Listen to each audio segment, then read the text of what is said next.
இறுதி பேருரையை அதில் கூறப்பட்டிருக்கின்ற அறிவுரைகளை கேட்டு பயன்பெறுவதற்காக நாம் எல்லாம் பெரும் திரளாக இங்கே குழுமி இருக்கிறோம்.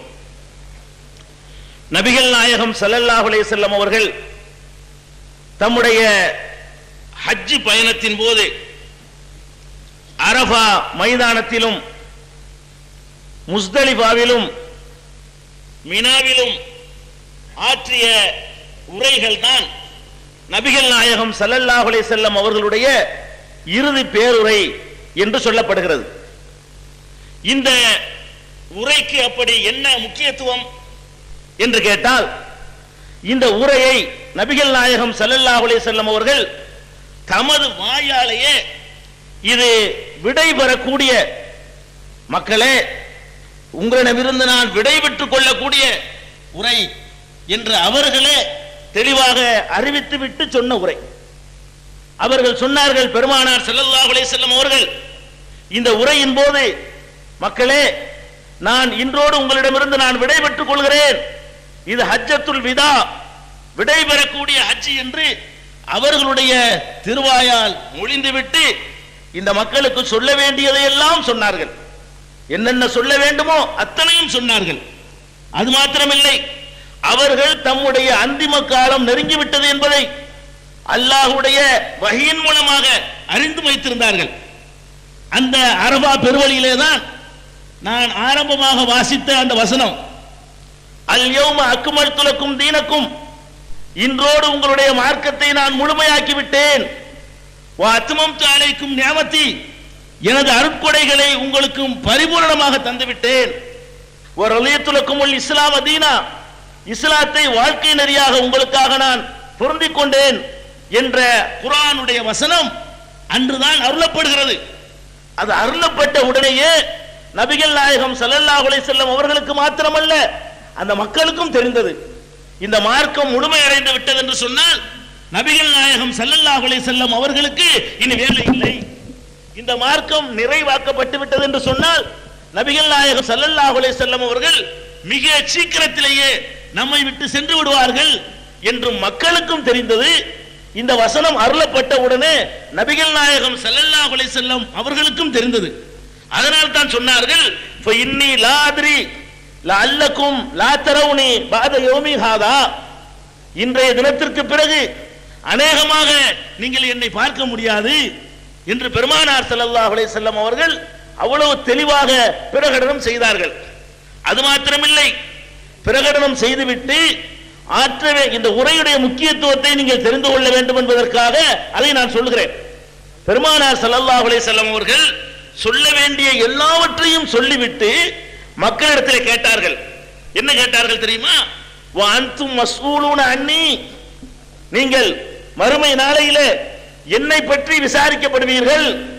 சஹாபாக்களை பற்றி கேட்கிறாங்க, என் தோழர்களே, முகமது உங்களுக்கு சரியாக பணியாற்றினாரா, தன்னுடைய கடமையை ஒழுங்காக செய்தாரா என்று அல்லாஹ்வால் நீங்கள் விசாரிக்கப்படுவீர்கள். மா அன்தும் காயிலீன், அப்போது நீங்கள் என்ன விடையளிப்பீர்கள்? பெருமானார் ஸல்லல்லாஹு அலைஹி வஸல்லம் கேட்கிறாங்க மக்கள்கிட்ட. சஹாபாக்கள்லாம் சொல்றாங்க, ஃபகாலு நஷ்ஹது இன்னக கத் பல்லகத ரிசாலாத்தி ரப்பிக, நாங்கள் சாட்சி பகர்வோம். என்ன சாட்சி பகர்வோம்? அல்லாஹ்வுடைய தூதரே, உங்கள் இறைவனுடைய தூது செய்திகளை நீங்கள் முழுமையாகவே எங்களுக்கு சொன்னீர்கள், ஒரு குறையுமே நீங்க வைக்கவில்லை. வனஸஹ்தலி உம்மத்திக, உங்களுடைய சமுதாயமாகிய எங்களுக்கு அற்புதமான அறிவுரைகளை நீங்கள் பகர்ந்தீர்கள். வகலைத்தல்லதி அலைக்க, உங்கள் மீது இறைவன் சுமத்திய கடமையை நீங்கள் முழுமைப்படுத்தி விட்டீர்கள் என்று நாங்கள் அல்லாஹ்விடம் சொல்லுவோம். சஹாபாக்கள் சொல்கிறார்கள், மக்களை கூட்டி வைத்துக் கொண்டு இப்படி கேட்கிறார்கள். சஹாபாக்கள் இப்படி ஒரு பதிலை சொல்கிறார்கள். உடனே பெருமானார் ஸல்லல்லாஹு அலைஹி வஸல்லம் அவர்கள் தம்முடைய ஆட்காட்டி விரலை வானை நோக்கி உயர்த்தி, அல்லாஹும்ம ஷஹத், இறைவா இதற்கு நீ சாட்சி, இறைவா என்னுடைய கடமையை நான் சரிவர செய்து விட்டேன் என்பதற்கு இந்த மக்கள் சாட்சியாக இருக்கிறார்கள், இதற்கு நீ சாட்சி என்று 3 முறை பெருமானார் ஸல்லல்லாஹு அலைஹி வஸல்லம் சொல்கிறார்கள். சொல்ல வேண்டியதா சொல்லிட்டு, நான் ஒரு குறை வைக்கவில்லை, எனக்கு அல்லாஹ் எந்த பொறுப்பை தந்தானோ அதை முழுசா நான் நிறைவேற்றிட்டேன், என்று சொல்லி மக்களை எல்லாம் சாட்சியாக்கினார்கள் பெருமானார் ஸல்லல்லாஹு அலைஹி வஸல்லம் அவர்கள். என்னுடைய வேலை முடிந்து விட்டது. அப்ப எதுக்கு இதை சொல்றோம்? அவ்வளவு முக்கியமான அற்புதமான அறிவுரைகள் இதில் அடங்கி இருக்குது. ஈகத்துவம் ஓரிரை கொள்கையை விளக்கும் ஒப்பற்ற மாத இதழ் PJ MI சுலைமான், ஷம்சுல்லுஹா, சைஃபுல்லா ஹாஜா, இன்னும் பல சிறந்த அறிஞர்களின் கருத்து கருவூலங்கள், இன்னும் பல சிறந்த அம்சங்களுடன் வெளிவரும் ஏகத்துவம் இதழை படித்து உங்கள் மார்க்க அறிவை வளர்த்துக் கொள்ளுங்கள். ஆண்டு சந்தா உள்நாடு ரூபாய் 100, வெளிநாடு ரூபாய் 650, தனி இதழ் ரூபாய் 9. உங்கள் டிராப்ட்களை ஏகத்துவம் இலக்கம் 30, அரண்மனைக்காரன் தெரு, மண்ணடி, சென்னை 1 என்ற முகவரிக்கு அனுப்பி வையுங்கள். கடைசியாக பெருமானார் ஸல்லல்லாஹு அலைஹி வஸல்லம் அவர்கள் தம்முடைய விடை பெறும் நேரத்தில் ஒரு கடமையை சுமத்துகிறார்கள். இறுதியிலிருந்து நான் ஆரம்பத்துக்கு வர்றேன். இதை சொல்லி முடித்த பிறகு மக்களுக்கு சொன்னார்கள். என்ன சொன்னார்கள் தெரியுமா? ஃபல்யுபல்லிகுல் காயிபு ஷாஹிதுல் காயிப். மக்களே, நான் இதுவரை உங்களுக்கு சொன்னேனே, இந்த செய்தியை உங்களோடு வைத்துக் கொள்ளாதீர்கள். என்ன செய்ய வேண்டும்?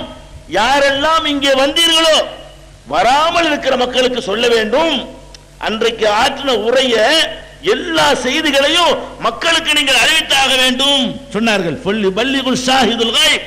இங்கே வந்திருக்கக்கூடிய மக்கள் வராதவர்களுக்கு நீங்கள் சொல்லியாக வேண்டும். எல்லா பகுதிகளுக்கும் என்னுடைய இந்த இறுதி பேருரையை கொண்டு செல்லுங்கள். இறுதியாக நான் உங்களுக்கு சொன்ன வசியத்தை கொண்டு செல்லுங்கள் என்றும் பெருமானார் ஸல்லல்லாஹு அலைஹி வஸல்லம் சொன்னார்கள். ருப்ப முபல்லகின் அவ் ஆமின் சாமியின்.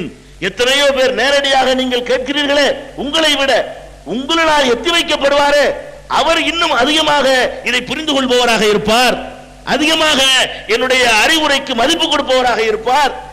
என்னுடைய செய்திகளை எல்லாம் சொல்லிவிடுங்கள் என்று பெருமானார் ஸல்லல்லாஹு அலைஹி வஸல்லம் அவர்கள் உரையையும் நிறைவு செய்துவிட்டு பணியையும் சுமத்தி விட்டு விடையும் பெற்றுக் கொண்டார்கள். இதை பற்றி இப்னு அப்பாஸ் ரலியல்லாஹு அன்ஹு அவர்கள் சொல்லும் பொழுது சொன்னார்கள், இந்த உரை இருக்கிறதே, இது பெருமானார் ஸல்லல்லாஹு அலைஹி வஸல்லம் அவர்கள் தம்முடைய உம்மத்திற்காக செய்த வசியத்து, மரண சாசனம்.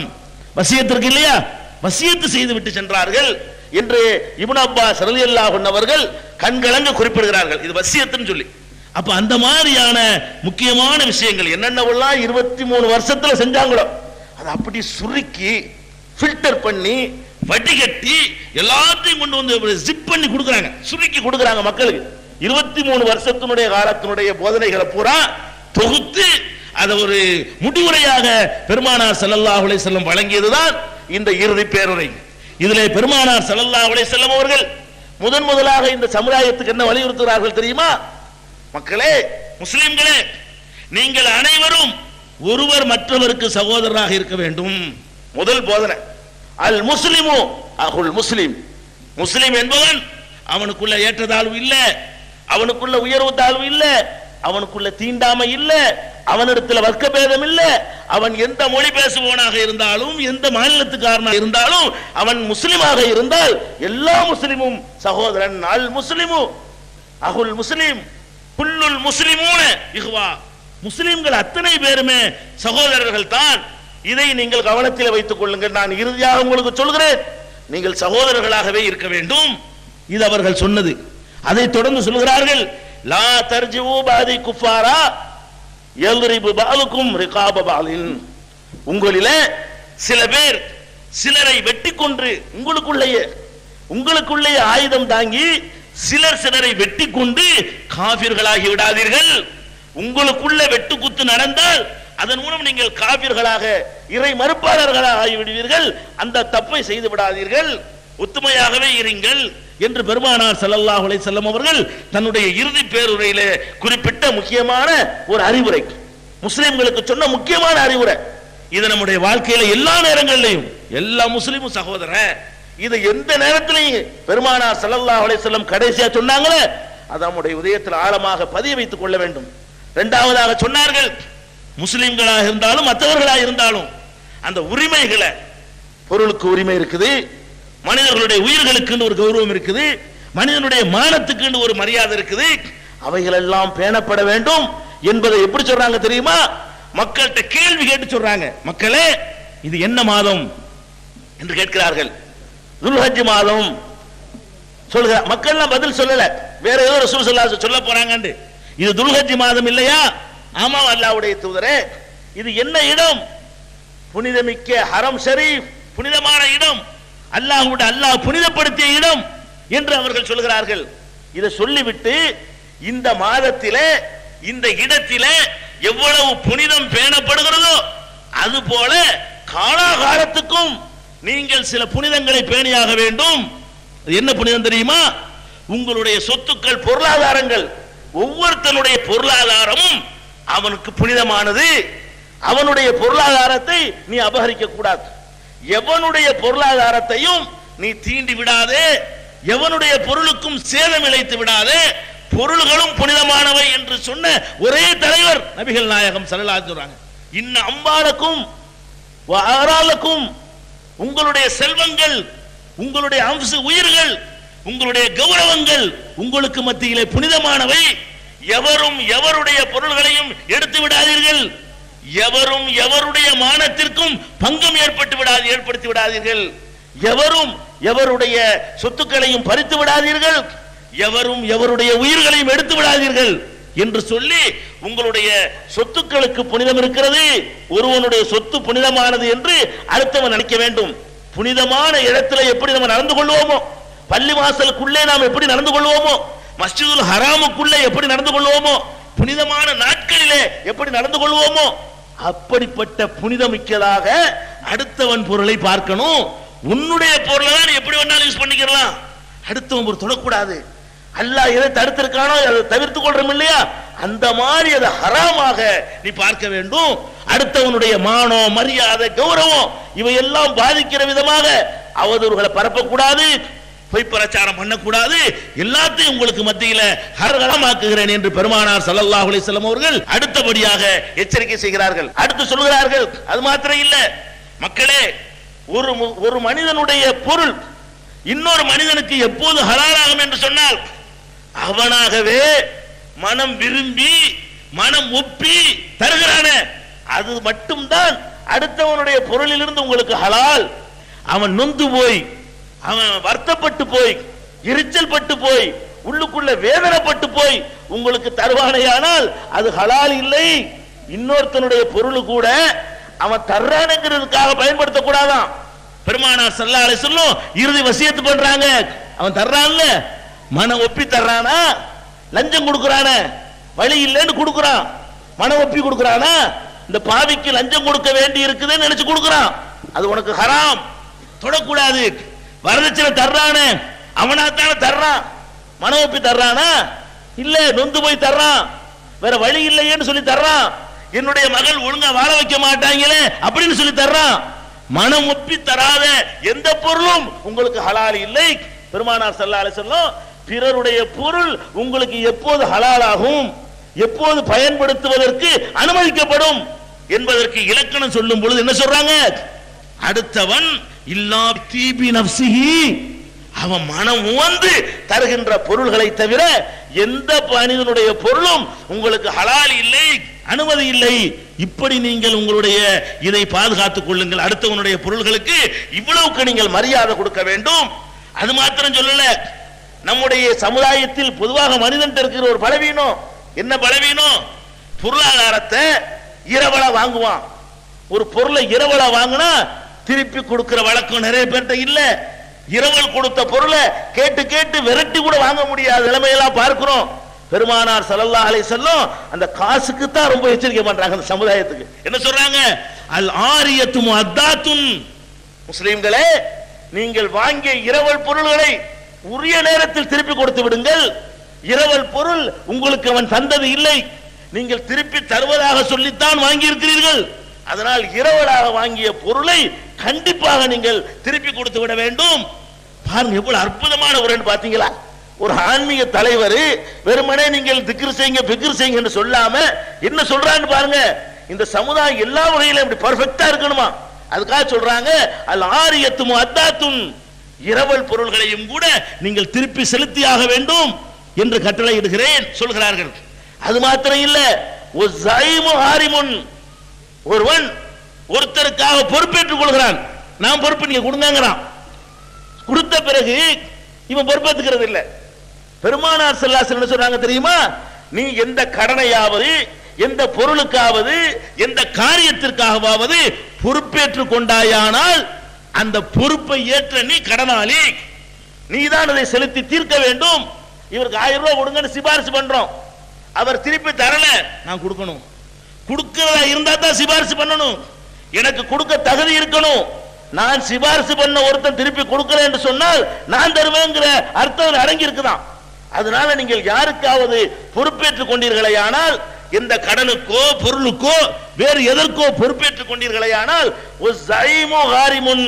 எவனெல்லாம் பொறுப்பேற்றுக் கொள்கிறானோ அவனெல்லாம் கடனாளிதான். கடன் வாங்கினவனுடைய நிலையில் வைத்து இறைவனால் விசாரிக்கப்படுவான் என்று பெருமானார் ஸல்லல்லாஹு அலைஹி வஸல்லம் சொல்கிறார்கள். அப்புறம் சொல்கிறார்கள், வத்தைனு மக்லியுன், வாங்கி எல்லா கடன்களும் திருப்பி செலுத்தப்பட வேண்டும். கடன் வாங்குறோம், திருப்பி கொடுக்கிறோமா? கடன் வாங்குறது என்பதை பிச்சை நினைச்சுக்கிட்டு இருக்கிறோம். வாங்கிய கடனை திருப்பி கொடுக்கணுங்கிற உணர்வு கூட இல்லாம இருக்கிறோம். கடனை கொடுப்பதற்காக என்ன முயற்சி பண்ணுகிறோம்? பெருமானார் ஸல்லல்லாஹு அலைஹி வஸல்லம் சொல்றாங்க, நீங்கள் கடன் விஷயத்தில் கவனமாக இருங்கள், கடன்களும் திருப்பி செலுத்தப்பட வேண்டும்.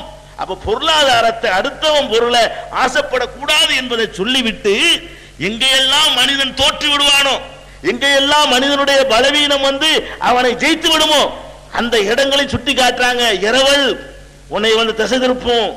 பொறுப்பேற்றுக் கொண்ட பிறகு நீ தடமாறுவ, கடன் வாங்கின பிறகு தரமாட்டேன்னு சொல்லுவ.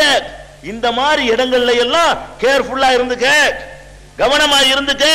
இதெல்லாம் அடுத்தவன் பொருளை நீ திங்கிறதாக எடுத்துக்கொள்ளப்படும், ஜாக்கிரதையா இருந்துக்கன்னு சொல்லி பெருமானார் ஸல்லல்லாஹு அலைஹி வஸல்லம் அவர்கள் பிறருக்கு சொந்தமான பொருட்களை பயன்படுத்த, அனுபவிக்க, எடுத்துக்கொள்ள இவ்வளவு தடை விதித்தார்கள். இப்படி தடை விதித்தால் மோசடி செய்ய முடியுமாங்க? இதுக்கு அனுமதி இல்லையா? இரவல் வாங்கிட்டு யூஸ் பண்ண அனுமதி இல்லைன்னா, கடனை வாங்கிட்டு திருப்பி கொடுக்காம இருக்க அனுமதி இல்லைன்னா மோசடி செய்ய முடியுமா? ஏமாத்த முடியுமா? அடுத்தவன் சொத்தை என் பேர்ல எழுதிக்க முடியுமா? அதெல்லாம் இதுக்கு மேல பயங்கரமானது. இதையெல்லாம் ஒரு முஸ்லிம் செய்ய மாட்டார்கள். இந்த இடத்திலெல்லாம் தோற்று போவார்கள் என்பதற்காக பெருமானார் ஸல்லல்லாஹு அலைஹி வஸல்லம் அவர்கள் இந்த இடத்தை எச்சரிக்கிறாங்க. அடுத்து சொல்றாங்க, பொதுவாக பாருங்க, மார்க்க ரீதியான ஒரு தலைவர் என்னவெல்லாம் சொல்றாங்கன்னு பாருங்க. அப்ப காசு பணத்துல ஜாக்கிரதையா இருங்கன்னு சொல்லிட்டு அடுத்து பாக்குறாங்க, இந்த சமுதாயத்துல, மனித சமுதாயத்துல சரிபாதி பெண்கள், ஆணும் பெண்ணும் சேர்ந்துதான் இல்லற வாழ்க்கையை சோபிக்க முடியும், மனித இனம் தலைக்க முடியும். மனித குலம் பெருகுவதற்கு 2 பேரும் தேவை. 2 பேரும் இணைந்து இருக்கக்கூடிய வாழ்க்கை ஒரு அவசியம். அது காலாகாலத்துக்கு நீடிக்கணும்னு சொன்னா அதுக்கு சில ஒழுங்குகள் இருக்கணும். அந்த ஒழுங்குகளை சொன்னாங்க. அடுத்து சொன்னாங்க, மக்களே இத்தகுல்லாஹ ஃபின்னிசா, மக்களே என் சமுதாயமே, நீங்கள் பெண்கள் விஷயத்திலே அல்லாஹ்வை பயந்து கொள்ளுங்கள். பெண்கள் இருக்கிறாங்களே அவர்கள் விஷயத்துல அல்லாஹ் அதிகமா பயப்படணும். ஏன்? பலவீனமானவர்கள், உங்களுக்கு உடல் வலிமை இருக்குது, நீங்க என்ன வேணாலும் செஞ்சிருவீங்க. ஆனா அல்லாஹ்வுடைய அச்சம் உங்களுக்கு முன்னாடி நிக்கணும். ஒரு பெண்ணை மனம் முடிச்ச பிறகு இத்தகுல்லாஹ ஃபின்னிசா, பெண்கள் விஷயத்தில் நீங்கள் அல்லாஹ்வை அஞ்சிக் கொள்ளுங்கள். இன்னொரு தடவை சொன்னாங்க, இஸ்தௌசு பின்னிசாய் கைரா, பெண்கள் விஷயத்தில் நல்லதை மட்டுமே நீங்கள் நாடுங்கள், நல்லதை மட்டுமே செய்யுங்கள், நல்லதையே நீங்கள் கருதுங்கள் என்றும் பெருமானார் ஸல்லல்லாஹு அலைஹி வஸல்லம் சொல்லிவிட்டு, ஃபஇன்னகும் அகல்துமூஹுன்ன பிஅமானத்தில்லாஹ், நீங்கள் உங்கள் மனைவியாக ஆக்கிக் கொண்டீர்களே. எப்படி ஆக்கிக் கொண்டீர்கள்? நீங்க படைச்சீங்களா? நீங்க தயார் பண்ணீங்களா அந்த பெண்ணை? இல்ல, அல்லாஹ்வுடைய அடைக்கலமாகத்தான் நீங்கள் பெற்றிருக்கிறீர்கள். மனைவியா ஒருத்தன் கைப்பிடிக்கிறான்னு சொன்னா அல்லாஹ் உங்ககிட்ட ஒப்படைச்சிருக்கான்னு அர்த்தம். அந்த பெண்ணுடைய அப்பா ஒப்படைக்கல, உங்ககிட்ட அல்லாஹ் ஒப்படைச்சிருக்கான், உன்கிட்ட அடைக்கலமா தந்திருக்கிறான். அல்லாஹ்வுடைய அமானத்துங்கறாங்க பெண்களை. பெருமானார் ஸல்லல்லாஹு அலைஹி வஸல்லம் சொல்றாங்க, அகல்துமூஹுன்ன பிஅமானத்தில்லாஹ், அல்லாஹ்வுடைய அமானிதத்தை அமானிதமாக நீங்கள் அவர்களை கரம் பிடித்திருக்கிறீர்கள். வஸ்தஹலல்தும் ஃபுரூஜஹுன்ன பிகலிமத்தில்லாஹ், அல்லாஹ்வுடைய கட்டளையின் பிரகாரம் அவர்களோடு தாம்பத்தியம் அனுபவிப்பதை நீங்கள் ஹலாலாக்கி இருக்கிறீர்கள். அல்லாஹ் கட்டளையிட்டதுனால, அவன் சொன்ன முறை பிரகாரம் திருமணம் செஞ்சதுனால இது ஹலால், இல்லைன்னா அது ஹராமா போயிடும், விபச்சாரமா போயிடும். அந்த விபச்சாரம் இல்லாமல் திருமணம் என்று ஆக்கி நீ இன்பம் அடைவதை ஹலாலாக்குனது எது? என்னுடைய அனுமதி, என்னுடைய உத்தரவு, அல்லாஹ்வுடைய உத்தரவு என்று அல்லாஹ்வுடைய பெயரை சொல்லி நீங்கள் ஹலாலாக்கி இருக்கிறீர்கள். அவர்கள் அமானிதமாக கைப்பற்றி இருக்கிறீர்கள். எனவே பெண்கள் விஷயத்தில் நீங்கள் அல்லாஹ்வை பயந்து கொள்ளுங்கள். இன்னும் சொல்றாங்க, இன்னகுன்ன இந்தக்கும் அவானுன், அந்த பெண்கள் உங்களிடத்தில் அடைக்கலமாய் வந்திருக்கிறார்கள். அதனால சொல்றாங்க, லைஸ தம்லிகூன மின்ஹுன்ன ஷைஅன் கைர ذلك, அந்த பெண்கள்ட்ட தாம்பத்திய சுகம் அடைவதை தவிர வேற எதுக்கும் உங்களுக்கு உரிமை கிடையாது. மற்றதெல்லாம் அவளை விரும்பி செய்யறதுதான்.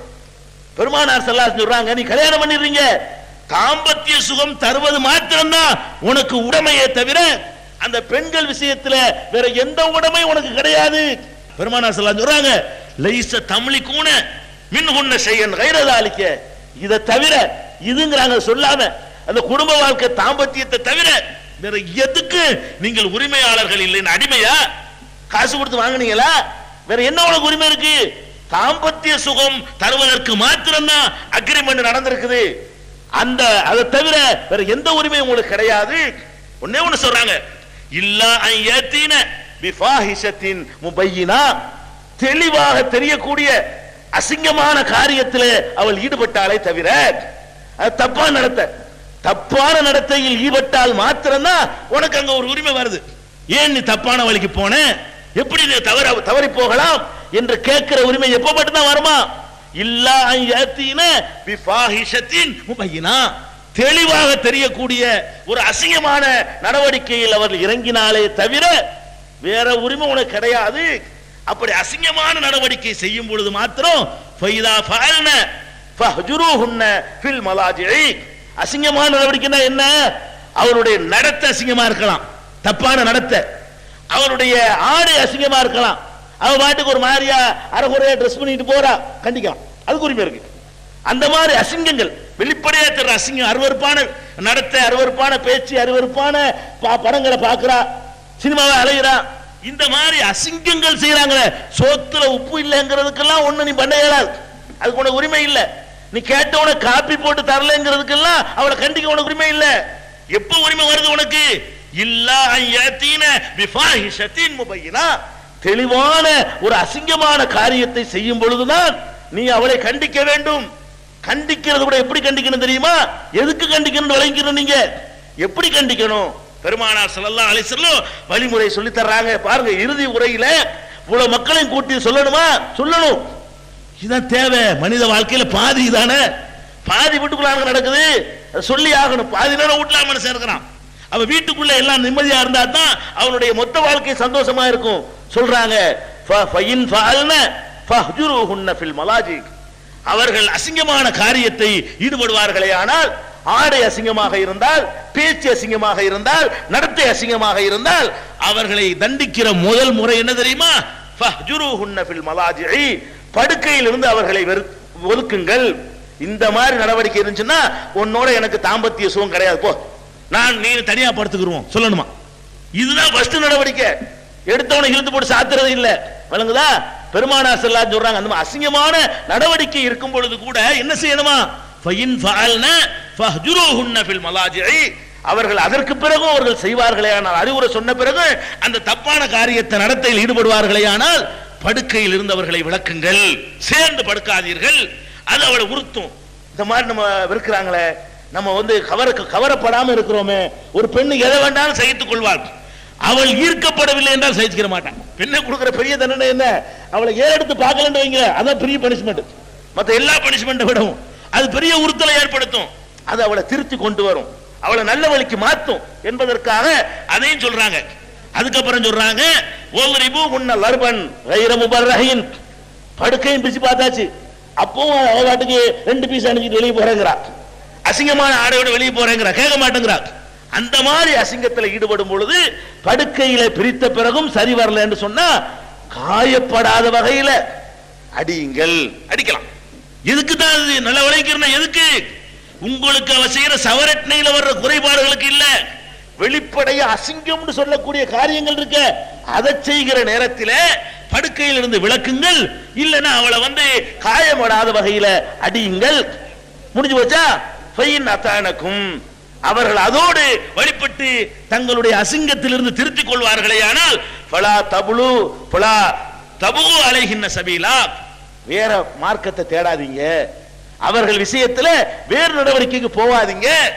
இப்படி பெண்களை சொல்லி அமானிதம் சொல்லி அதுக்கப்புறம் என்ன சொல்றாங்க? குடும்ப வாழ்க்கை ஒழுங்கா போகணும்னு சொன்னா நமக்கு உரிமைக்கு மேல் அவ செய்யறான்னு நீங்க உணரணுங்க. நமக்கு அவள் மீது மார்க்க என்ன கடமை சுமத்தி இருக்கிறதோ அதை தாண்டி நமக்கு செய்து கொண்டிருக்கிறாள். அப்படி நினைக்கும் பொழுது தன்னால ஒரு மரியாதை உண்டாயிரும், தன்னால அவங்க மேல பாசம் வந்துடும், தன்னால அவர்கள் மீது இறக்கம் வந்துடும். அவர்களுக்கு என்ன கடமையாக்கப்பட்டிருக்கோ அதுக்கு மேற்கொண்ட காரியங்களை எல்லாம் செய்து கொண்டிருக்கிறார்களே என்று உணரும் பொழுது அந்த தாம்பத்திய வாழ்க்கை சந்தோஷமா இருக்கும். அதை சொல்லி கொடுக்குறாங்க இந்த உம்மத்துக்கு. அது மாதிரி சொல்றாங்க. அதோட இப்பல லக்கும் மின் நிசாயிக்கும் ஹக்கா ஒலி நிசாயிக்கும் அலைக்கும் ஹக்கா. ஆண்களே, உங்களுக்கு உங்கள் மனைவியர் விஷயத்திலே சில உரிமைகள் உண்டு. உங்கள் மனைவியருக்கும் உங்கள் விஷயத்தில் உரிமைகள் உள்ளன. ஒருதலை பட்சமானது இல்ல உரிமை இஸ்லாத்துல. உனக்கு மட்டும்தான் உரிமை, அவளுக்கு இல்லைன்னு இல்ல. உனக்கு அவர்கள் விஷயத்தில் சில உரிமைகள் இருக்கிறது மாதிரி ஒலி நிசாயிக்கும் அலைக்கும் ஹக்கா, உங்களுடைய மனைவிமார்களுக்கும் உங்கள் விஷயத்திலே உரிமைகள் இருக்கின்றன. அந்த உரிமைகளை பேணிக் கொள்ளுங்கள். என்ன உரிமை அதுன்னு சொல்றாங்க. உரிமை என்ன தெரியுமா? அம்மா ஹக்குக்கும் அலா நிசாயிக்கும், உங்களுக்கு உங்கள் மனைவிமார்கள் விஷயத்தில் இருக்கிற உரிமை என்ன தெரியுமா? அவள் உங்களுக்கு எதை தரணும் தெரியுமா? எதில் அவள் பேணுதலா இருக்கணும் தெரியுமா? ரெண்டே ரெண்டு விஷயம் தான். என்ன ரெண்டு விஷயம்? ஃபலா யூதீன ஃபுர்ஷக்கும் மன் தக்ரஹூன வலா யதன்ன ஃபீ புயூத்திக்கும் லிமன் தக்ரஹூன. நீங்கள் உங்களுக்கு என்று வைத்திருக்கிற அந்த படுக்கை அறையில வேற ஒருத்தனை அவள் அனுமதிக்க கூடாது. அது இலக்கியமா சொல்றாங்க. அவள் உங்களுக்கு செய்யற உரிமை என்னன்னு கேட்டா, அவள் தன்னை உங்களுக்காக மட்டும் தர வேண்டும். அந்த படுக்கையில் அடுத்தவருக்கு இடம் தரக்கூடாது. அது மட்டும்தான் உனக்கு உரிமை. என்ன உரிமை இல்லையா? வேற எல்லாம் கிடையாதுங்க. ஒரு கணவனுக்கு மனைவி இடத்துல உள்ள உரிமை என்னவென்று சொன்னால், அவள் உனக்காக வேண்டி தன்னுடைய படுக்கையை தர வேண்டும், வேறு எவருக்கும் தராமல் இருக்க வேண்டும். இரண்டாவது உனக்கு உள்ள உரிமை என்ன? நீ யாரை விரும்ப மாட்டீர்களோ, நீங்கள் ஆண்களே உங்களுக்கு யாரை பிடிக்காதோ அவர்களை உங்கள் வீட்டிற்குள்ளே அவர்கள் அனுமதிக்க கூடாது. பெண்கள் செய்ய வேண்டியது, கணவனுக்காக பெண்கள் செய்ய வேண்டிய கடமை என்ன? இந்த ரெண்டு தான் கண்டிப்பா செய்யணும். இந்த ரெண்டு செய்யாட்டி தான் நீ கேட்கணும். இந்த ரெண்டுல மாற்றம் செஞ்சா தான் உனக்கு கண்டிக்கிற உரிமையே வருதுங்கிறாங்க. எந்த ரெண்டு? உன்னுடைய படுக்கையில அடுத்தவனுக்கு இடம் கொடுக்க கூடாது, உனக்கு பிடிக்காத ஆள வீட்டுக்குள்ள ஏத்தக்கூடாது. இந்த ரெண்டு விஷயத்துல நீ கவனமா இருக்கணுங்கிறது உங்கள் பெண்களிடத்துல ஆண்களுக்கு இருக்கிற உரிமை என்று சொன்னார்கள். அப்ப அவங்களுக்கு என்ன உரிமை? அலா அறிந்து கொள்ளுங்கள், அலைக்கும், பெண்களுக்கு உங்களிடத்தில் இருக்கிற உரிமை என்ன தெரியுமா? அன் துஹசினு இலைஹின்ன ஃபீ கிஸ்வத்திஹின்ன வ தஆமிஹின்ன, அவர்களுக்கு கொடுக்கிற ஆடையில, அவர்களுக்கு கொடுக்கிற உணவுல சிறப்பாக செய்ய வேண்டும். எவ்வளவுக்கு உனக்கு சிறப்பா செய்ய முடியுமோ. வட்டி கட்டின கஞ்சனா இருந்துடாத. நீ ஒன்னுட்ட உள்ள உரிமை என்ன? என்னத்த உரிமையை கேட்கலாம். எடுத்து கொடு, ஒழுங்கான புடவை. 10,000 ரூபாய் சம்பளம் வாங்குறீங்களா, 3000 ரூபாய்க்கு பட்டு புடவைதான் கேட்கலாம். உரிமையோடு கேட்கலாம். உரிமை இருக்கு அவளுக்குங்கிறாங்க ரசூலுல்லாஹி ஸல்லல்லாஹு அலைஹி வஸல்லம். அவளுடைய உணவுலையும் அவளுக்கு தருகிற ஆடையிலையும் நீங்கள் சிறப்பான முறையில் செய்ய வேண்டும். சிறப்புக்கு குர்ஆன்ல இலக்கணம் இருக்குது. வஅலல் மூஸி கத்ருஹு வஅலல் முக்திர் கத்ருஹு, வசதி உள்ளவனுக்கு அவனுக்கு ஏற்றவாறு, ஏழைக்கு அவனுக்கு ஏற்றவாறு. அதுக்காக பிச்சைக்காரனுக்கு வாக்கப்பட்டு பட்டு புடவை கேட்க கூடாது. அவனுக்கு சக்தி இருக்குன்னு தெரியும், கொண்டாட்டிக்கு அவனுக்கு அந்த சக்தி இருக்குன்னு தெரியும் பொழுது அவன் கஞ்சத்தனம் பண்ணான்னு சொன்னா உரிமையோட கேட்கலாம், கேட்டா கொடுக்கணும். கேட்கலாம் மட்டுமில்ல, எதை கேட்கலாம்னு இஸ்லாம் சொல்லுதோ நீ கொடுக்கணும் இருக்குது. நீ பாட்டுக்கு பொத்தி பொத்தி பூட்டி மறைச்சு வச்சுக்கிற ஏதாவது. உன் மனைவி எனக்கு இது சிறந்தது வேணும், உனக்கு இருக்கல, எதுக்கு சேமிச்சதுக்கு வைக்கிற, நான் அணிஞ்சு பார்க்க போறேன், நான் அழகுபடுத்திக்கிற போறேன், அதனால எனக்கு ஆடை அணிகலன் சோறு கொடு, ஒழுங்கா கொடு அப்படின்னு கேட்கிற ஒரு பணக்கார வீட்டுல வாக்கப்பட்ட ஒரு பெண்ணு தன எனக்கு கறி வாங்கி கொண்டா வாங்கி கொடுக்கணும். ஏன்? அவன் வசதி இருக்குது, அந்த சக்தி இருக்குது. அப்ப அந்த மாதிரியான உணவு உடைகள்ல சிறப்பு துகுசினுங்கிறாங்க. சிறப்பான முறையில நீங்கள் செய்ய வேண்டும். சிறப்புனா அவள்கிட்ட கேட்கணும், சிறப்பா இருக்கு சார், நல்லா இருக்கு, என்ன குறை எனக்கு இல்ல என்று சொல்ற அளவுக்கு நீங்க வைத்துக் கொள்ள வேண்டும் என்று பெருமானார் ஸல்லல்லாஹு அலைஹி வஸல்லம் அவர்கள் இந்த உரிமைகளை நமக்கு சொல்றாங்க இந்த ஹஜ்ஜத்துல் விதால. அதே நேரத்தில் ஏற்கனவே ஒரு அனுமதி கொடுத்திருந்தாங்க. என்ன அனுமதி? மனைவிமார்கள் கணவன் ஒழுங்காக தரவில்லை என்று சொன்னால் அதை எடுத்து செலவு பண்ணலாம் ஏற்கனவே அனுமதி கொடுத்திருந்தாங்க. எந்த அளவுக்கு கொடுத்திருக்காங்கன்னா, கணவன் ஒழுங்கா தரல செலவுக்கு, அவருக்கு தெரியாமலே எடுத்து குடும்பத்துக்கு செலவு பண்ணலாமா. பெருமானார் ஸல்லல்லாஹு அலைஹி வஸல்லம் ஆரம்பத்தில் அனுமதி கொடுத்தாங்க. இந்த அனுமதிக்கு பிறகு சில பெண்கள் என்ன பண்ண ஆரம்பிச்சிட்டாங்கன்னு கேட்டா, கணக்கு எடுக்கிறது மட்டும் இல்லாம பிறந்த வீட்டுக்கு கொடுத்து அனுப்புறது கள்ளத்தனமா. புருஷன் வீட்டு சாமான எடுத்து எங்க அனுப்புறது? ஒளிச்சங்க அனுப்பிடுறது அம்மா வீட்டுக்கு. இந்த மாதிரி வேலைகள் செஞ்ச உடனே அதை மட்டும் கண்டிக்கிறாங்க பெருமானார் ஸல்லல்லாஹு அலைஹி வஸல்லம். கடைசி ஹஜ்ல சொல்றாங்க, பெண்களே நீங்கள் உங்கள் கணவன் வீட்டு பொருள்களை அவரது அனுமதி இல்லாமல் பிறருக்கு நீங்கள் கொடுக்க கூடாது. உங்க தேவைக்கு எடுத்துக்கலாம். கணவனுடைய சொத்துக்கள்ல இருந்து உங்களுடைய உணவுக்கு அவனுடைய பிள்ளைகளுடைய உணவுகளுக்கு நீங்கள் எடுத்துக்கொள்ளலாமே தவிர உங்களுடைய தாய் தந்தைக்கு 10 பைசா கொடுப்பதாக இருந்தாலும் பர்மிஷன் இல்லாம கொடுக்க கூடாது, திருடி கொடுக்க கூடாது. அவனுடைய உரிமை அவன்கிட்ட கேட்டு கொடுக்கணும் என்று பெருமானார் ஸல்லல்லாஹு அலைஹி வஸல்லம் அவர்கள். இதுல எல்லாம் பிரச்சனை நாளைக்கு வரும். இதை வச்சுக்கிட்டே மாமியா மருமக சண்டை வந்து குடும்ப சந்திக்கு வந்துடும். திருட்டு பொண்டாட்டி கொண்டா வச்சிருக்கிறான்வாங்க, எல்லாம் கிளப்பி அம்மா வீட்டு கொண்டு போயிடறான்வாங்க. அதனால இந்த மாதிரி எல்லாம் குடும்பத்துல வந்து சீரழிஞ்சிட கூடாதுங்கிறதுக்காக பெண்களுக்கும் அறிவுரை, ஆண்களுக்கும் அறிவுரை அது சொல்றாங்க பெருமானார் ஸல்லல்லாஹு அலைஹி வஸல்லம். இதையெல்லாம் விட தாம்பத்திய வாழ்க்கையில வேற வேற பிரச்சனைகள் எல்லாம் வரும். என்ன பிரச்சனை தெரியுமா? கல்யாணமாய் தாம்பத்தியம் நடக்கும், புள்ள பிறந்துடும். புள்ள பிறந்தவுடனே அந்த புள்ள இவன் மாதிரி இருக்காது, இவன் அப்ப மாதிரியும் இருக்காது. உடனே சந்தேகப்பட்டுருவான், என்னமோ இருக்குமோ, என்னமோ நடந்திருக்குமோ அப்படி நினைப்பு மனுஷனுக்கு வரும். ஏன்னா இவனை மாதிரியே இருக்காது. இவனை மாதிரி இல்லாட்டாலும் பரவாயில்லைங்க, ஒரு 7 வீட்டுல தள்ளி ஒருத்தர் அவன மாதிரி இருக்கும். அப்ப என்ன ஆகும்? அப்படி இருந்தா கேட்க வேண்டியதே இல்லை, குடும்ப வாழ்க்கை நரகமா போயிடும். பெருமானார் ஸல்லல்லாஹு சொல்றாங்க, அல் வலதுலில் ஃபிராஷ், ஆண்களே ஜாக்கிரதை, உங்கள் மனைவியாக இருக்கும் பொழுது அவள் பெற்றெடுக்கிற பிள்ளைக்கு நீ தான் அப்பன், எவன் தள்ளி போட்டாத. ரசூல் ஸல்லல்லாஹு சொல்றாங்க, இப்போ ஒரு சைஸ் மாதிரி வர்றது இருக்க, அதுக்கு இதுக்கு சம்பந்தமே கிடையாது. யார் மாதிரி வேணாலும் வரலாம். உன்னுடைய 10 தலைமுறைக்கு முன்னாடி ஒருத்தர் இருப்பான், அந்த மாதிரி கூட குழந்தை பிறக்கும். உன்னை மாதிரி தான் உன் குழந்தை இருக்கணும்னு சட்டம் கிடையாது. உங்க அத்தா மாதிரி இருக்கணும்னு சட்டம் கிடையாது. உங்க தாத்தா மாதிரி இருக்கணும்னு சட்டம் கிடையாது. அவர் மாதிரி தான் இருக்கணும்னா எல்லாம் ஆதமுடைய பிள்ளை தானே, எல்லாம் ஒரு மூஞ்சியா இருந்திருக்கணுமே. எல்லாம் ஆதமுடைய பிள்ளைன்னா எல்லாம் ஒரே மூஞ்சியா இருக்கணுமா? இல்ல, எல்லாம் ஆதமா இருக்கணும். இருக்கல. அப்ப ஒரு தகப்பனுக்கு 4 பிள்ளை 4 ஒரே மாதிரியா இருக்குது. ஒரு தகப்பன்னா அது அச்சில வார்க்கணும்னு கட்டாயம் கிடையாது. எப்படி வேண்டாலும் சேரலாம். 2 மிக்ஸ் ஆகும்போது வேற மாதிரி ஒரு குழந்தை பிறக்கும். பெருமானார் ஸல்லல்லாஹு அலைஹி சொல்றாங்க, அல் வலதுலில் ஃபிராஷ், தாம்பத்தியத்தில் ஈடுபடக்கூடிய மக்களே, குடும்ப வாழ்க்கையை வீணான சந்தேகத்துக்கு இடம் கொடுத்து நாசமாக்குகிற மக்களே, அல்லாஹ்வை பயந்து கொள்ளுங்கள். அல் வலதுலில் ஃபிராஷ், யாருக்கு மனைவியாக இருக்கும் பொழுது ஒருத்தி பெற்றெடுக்கிறாரோ அந்த பிள்ளைக்கு அப்பன் அவன்தான், அவனான் தகப்பன். அந்த படுக்கைக்குத்தான் குழந்தை சொந்தங்கிறாங்க. அது வேற இலக்கியமா சொல்றாங்க. அதுக்கு அர்த்தம், நேரடி அர்த்தம் என்னன்னு கேட்டா, அல் வலதுலில் ஃபிராஷ், படுக்கைக்குத்தான் புள்ள சொந்தம். அது எதுக்கு சொல்றாங்க? அரபில தாம்பத்திய வாழ்க்கையும் கணவனா இருக்கிறானோ அவனுக்கு தான் அந்த புள்ளங்கிறாங்க. அப்ப ஒரு பெண்ணை நம்ம கைப்பிடிச்ச பிறகு அவளை மனைவியா வைத்திருக்கிற வரைக்கும் அவள் பெறுகிற பிள்ளைகளுக்கு நான் தான் அப்பேன்னு ஒத்துக்கிறோம் ஒருத்தன். அது இஸ்லாத்தினுடைய கடமை. இதுல பாருங்க, தாம்பத்திய வாழ்க்கையில ஒரு முக்கியமான விஷயம். இதெல்லாம் நிறைய நரகம் வந்துருது. இதெல்லாம் சந்தேகத்திலான வாழ்க்கை நாசமா போயிட்டு இருக்குது. அதை நிக்கிறாங்க. அல் வலதுலில் ஃபிராஷ், குழந்தைக்கு தகப்பன் அந்த பொறுப்பை ஏற்றுக்கொள்ளணும், விட்டு விட்டு ஓடிடாதீங்க. இப்படி பெண்களுக்கு செய்ய வேண்டிய கடமைகளை சொல்றாங்க. அது மாத்திரம் இல்ல, ஒருத்தனை வந்து இன்னாருக்கு பிறந்த ஒரு குழந்தை என்ன சொல்றாங்கன்னு கேட்டா, எங்க அப்பன் இவன் இல்ல அவங்கிறான். ஒரு பையன் தன்னுடைய தகப்பன் இல்லாத ஒருவனை தகப்பன் என்று எவனாவது சொல்வானே ஆனால், அல்லது ஒருவனுடைய பிள்ளையை இன்னொருத்தன் பிள்ளை என்று வேறு யாராவது சொல்வார்களே ஆனால், அவனுக்கு கியாம நாள் வரைக்கும் தொடர்ந்து வரக்கூடிய அல்லாஹ்வுடைய லானத் இருக்கிறது. பெருமானார் ஸல்லல்லாஹு சொல்றாங்க, இன்னைக்கு ஒரு அப்பனுக்கு பிறந்தவன் தனக்கு ரஜினி இப்ராஹிம் பேர் வைக்கிறான். ரஜினி மூசாவான், இன்சியல ரஜினி ஆக்கிட்டான். இவனுக்கு என்ன இருக்குதான்? பெருமானார் ஸல்லல்லாஹு சொல்றாங்க, அடே உனக்கு ஒரு அப்பன் இருக்கிறான், அவனை இன்சியலா போடாம எவனே இன்சியலா போட்டுட்டு இருக்கிறியே, எவனே அப்பனுடைய இடத்துல வச்சுக்கிட்டு இருக்கிறியே, அப்ப அவனுக்குலாம் என்ன கிடைக்குமா? கியாம நாள் வரை தொடர்ந்து வரக்கூடிய லானத் இருக்கிறது. அப்ப அந்த பிள்ளை விஷயத்துல தகப்பனை மாத்தாதே. தகப்பன் தான், தகப்பனுக்கு ஒரு இடத்தை எவனும் கொடுக்க முடியாது. பெருமானார் ஸல்லல்லாஹு அலைஹி வஸல்லம் அவர்கள் எச்சரிக்கை பண்றாங்க. இது குடும்பத்திற்கு சொன்ன ஒரு அறிவுரை. குடும்ப வாழ்க்கைக்கு, அதாவது பொருளாதாரத்தை பத்தி பேசுறாங்க, குடும்ப வாழ்க்கையை பத்தி பேசுறாங்க. அது மாத்திரம் இல்ல, மூமின்கள்ட்ட இருக்க வேண்டிய நல்ல நல்ல பண்புகளை எல்லாம் மடமடன்னு பொழிஞ்சு தள்ளுறாங்க.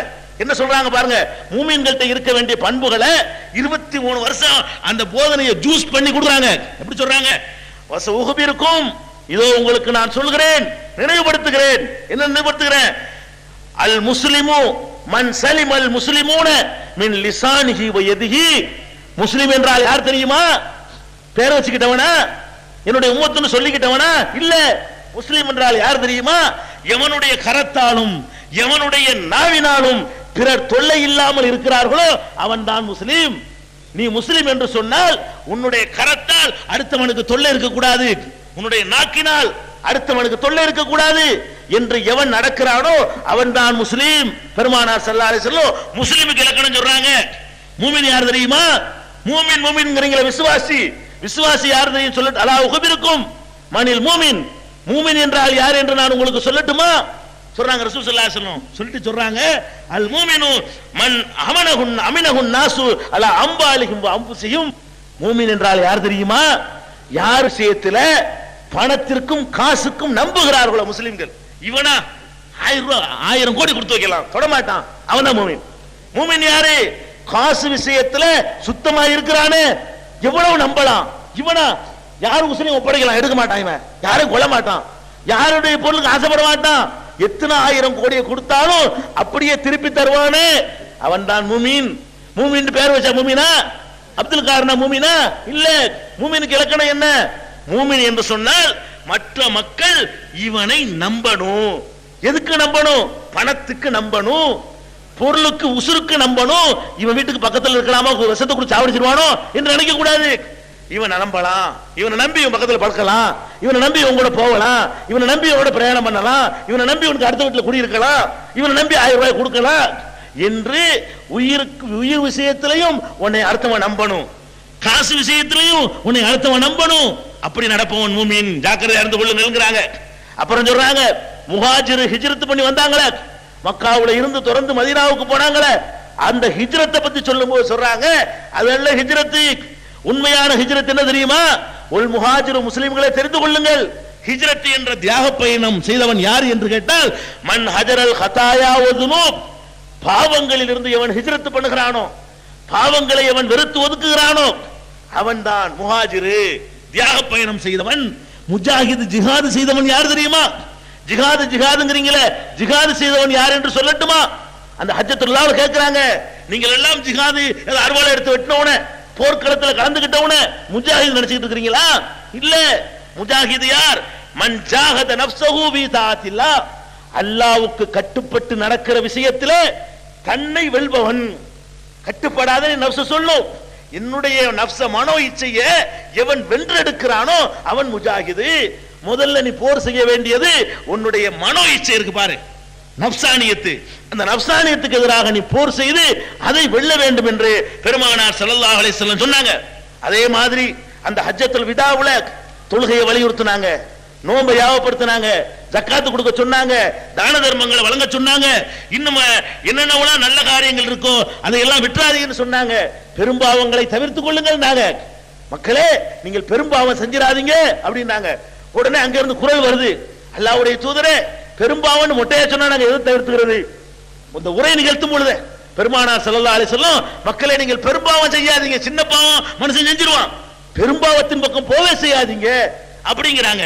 பெரும்பாவம் என்ன அல்லாஹ்வுடைய தூதரே என்று கேட்கும் பொழுது 9 இருக்குங்கிறாங்க பெருமானார் ஸல்லல்லாஹு அலைஹி வஸல்லம். பெரும்பாவம் 9 இருக்கிறது. அது என்ன 9 பெரும்பாவம்? அல் இஷ்ராக்கு பில்லாஹ், முதலாவது பெரும்பாவம் அல்லாஹ்வுக்கு இணை கற்பிப்பது. உன்னை படைச்ச கடவுள் இருக்கும் பொழுது அவனை விட்டு விட்டு மனிதர்கள்ட்டையும் மற்ற பொருள்கள்ட்டையும் போய் உதவி தேடுவது இருக்கிறது, கடவுளாக நினைத்து வழிபடுவது, பிரார்த்தனை செய்வது இருக்கிறது, அது முதலாவது பெரும்பாவம். அடுத்து சொன்னார்கள், ஷிர்க்குக்கு அப்புறம் கத்லு நஃப்ஸில் மூமினி பிகைரி ஹக்கின், நியாயம் இல்லாமல் ஒரு மூமினுடைய உயிரை கொல்வது இருக்கிறது, உசுரை எடுக்கிறது, கொலை செய்வது, அது இரண்டாவது பெரும்பாவம்.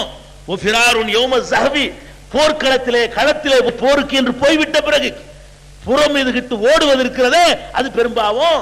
போருண்டு வந்து களத்தில் இறங்கிட்டோம்னு சொன்னா பின்வாங்க கூடாது, நின்று சாவணும், நெஞ்சில குத்துப்பட்டு சாவணுமே தவிர முதுகுல குத்து வாங்கிட்டு ஓடக்கூடாது.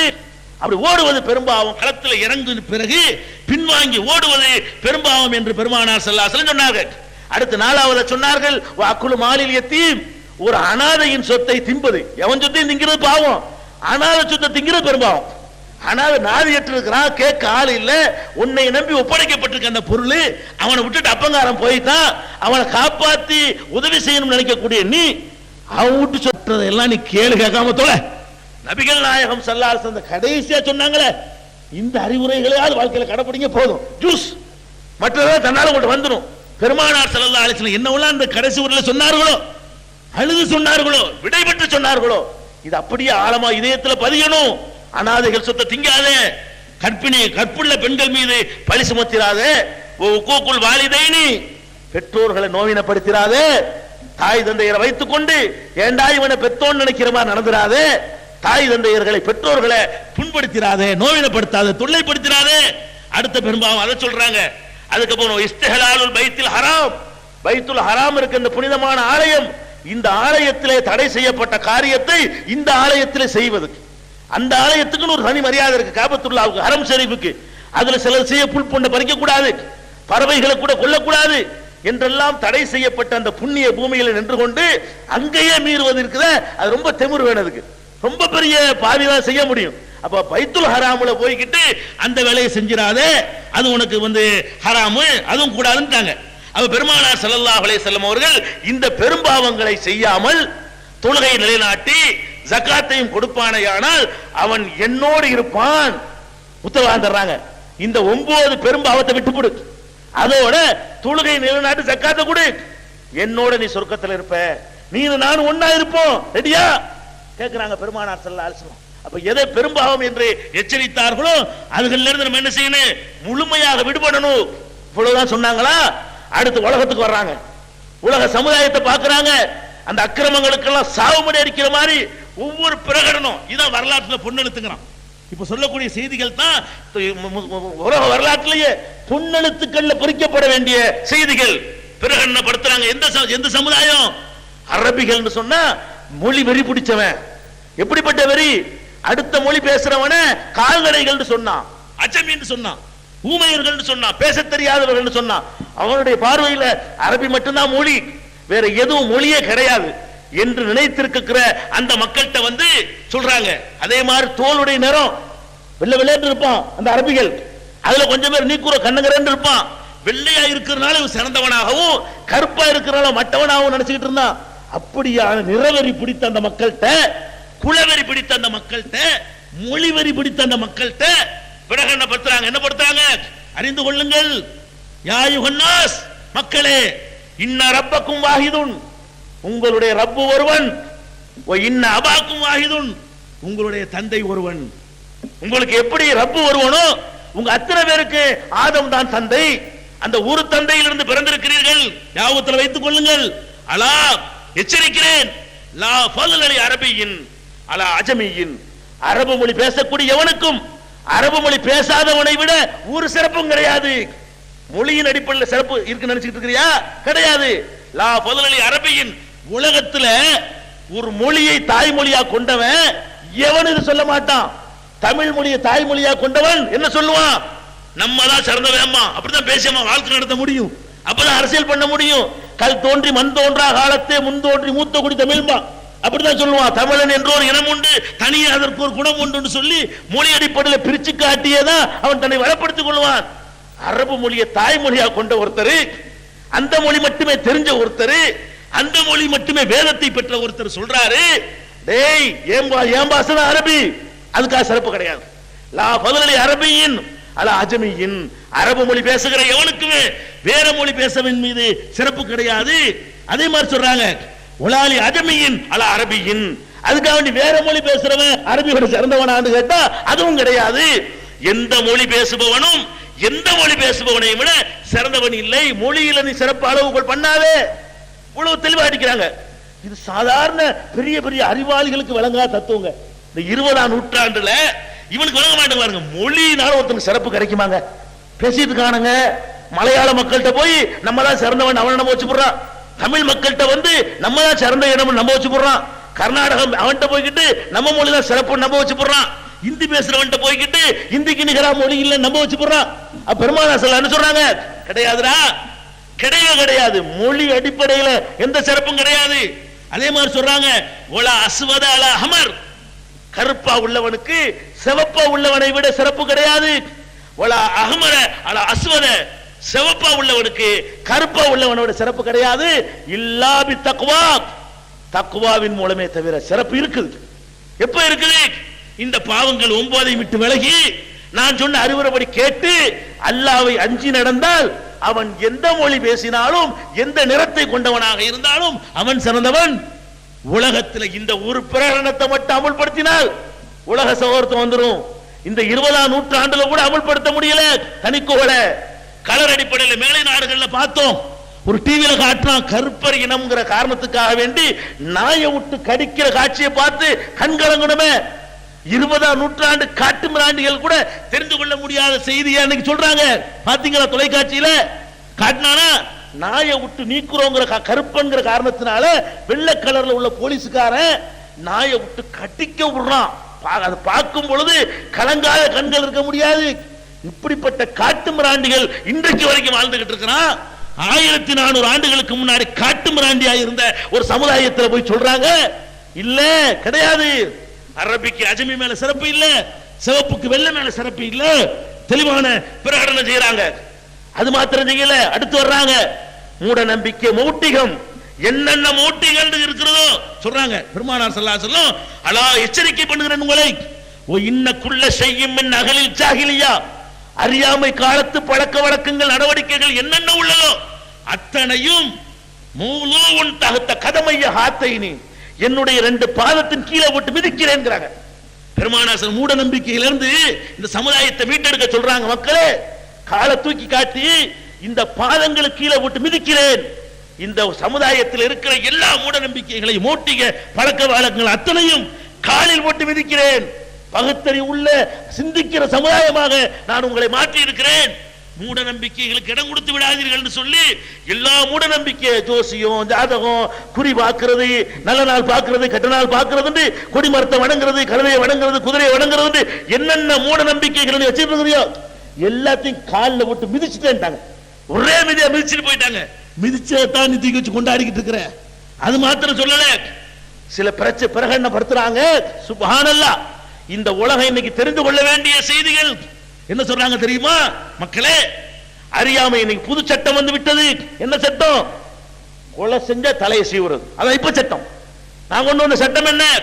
கொலை செஞ்சவனுக்கு ஜெயிலில் சாப்பாடு போட மாட்டேன், கொலை செய்தானையானால் அவனுடைய தலை இருக்காது. அதான் நான் கொண்டு வந்த தண்டனை. ஆனால் அதை நான் முன் தேதிக்கு அமல்படுத்த மாட்டேன். இப்ப பிரகடனப்படுத்தினேன். இதுக்கு முந்தி என்னென்ன பழி வாங்குற கணக்கு இருக்குதோ எல்லாம் மன்னிக்கப்படுகிறது. பெருமானார் ஸல்லல்லாஹு அலைஹி சொல்றாங்க, ஜாஹிலியா காலத்தில் இந்த சட்டத்தை நான் இயற்றி, முன்தேதி போட்டு சட்டம் இயற்றினான். உலகத்தில் இந்த முன்தேதி இட்டு சட்டம் இயற்றுவதை விட அக்கிரமம் எதுவுமே இல்லை. சட்டம் போட்டா அந்த சட்டம் தெரிஞ்ச பிறகு செஞ்சாத தப்பு. ஒரு சட்டத்தை போட்டுவிட்டு அந்த சட்டத்துக்கு முந்தி நான் செஞ்சிருப்பேன், அதுக்கு தண்டனை கொடுக்குறான் பாருங்க. உலகத்துல முன்தேதி இட்டு அமலுக்கு வருதுங்கிறான். நிறைய உலகம் பூரா இதை செய்யறான். பெருமானார் ஸல்லல்லாஹு அலைஹி சொல்றாங்க, முன்தேதி இட்டு அமல்படுத்த மாட்டேன். இன்னையில இருந்து இப்பதான் சட்டம் போட்டிருக்கிறேன், இனிமே ஒழுங்கா நடந்துங்க சொல்லிட்டு, அதெல்லாம் முக்கியம். பெருமானார் ஸல்லல்லாஹு அலைஹி வஸல்லம் உடைய பெரிய தகப்பனார் ஹாரிஸ், ரசூல் ஸல்லல்லாஹு அலைஹி வஸல்லம் உடைய பெரிய தகப்பனார் யாரு? ஹாரிஸ். அவருடைய மகன் ரபியா, ஹாரிஸுடைய மகன் ரபியா. இந்த ரபியாவை ஒரு கூட்டம் கொன்றுச்சு. சொல்றாங்க, முதலில் என்னுடைய ரத்தத்தை நான் மன்னிக்கிறேன், ஆரம்பிக்கிறேன், என்னிடமிருந்து ஆரம்பிக்கிறேன். என்னுடைய ரபியாவை, என்னுடைய தம்பியை கொலை செய்திருக்கிறார்கள், அதை நான் மன்னிக்கிறேன். அறியாமை காலத்தில் நடந்த கொலைக்கு நான் எந்த பழிவாங்கலும் பண்ண மாட்டேன். எல்லாரும் மன்னிச்சிரு. முதல்ல எங்க இருந்து ஆரம்பிக்கிறாங்க? எங்க இருந்து? நான் தான் முதல்ல எந்த ஒரு சட்டத்தை போடுவனோ அதுக்கு முதல்ல கட்டுப்படுவோம் நான் இருக்க போறேன். அதனால அறியாமை காலத்தில் இதுக்கு முந்தி கொலை வெட்டு குத்து என்ன நடந்தாலும் சரி, பழைய கதை கலராத விட்டு விட்டு இனிமே எவன் தலை எவன் எடுக்காத.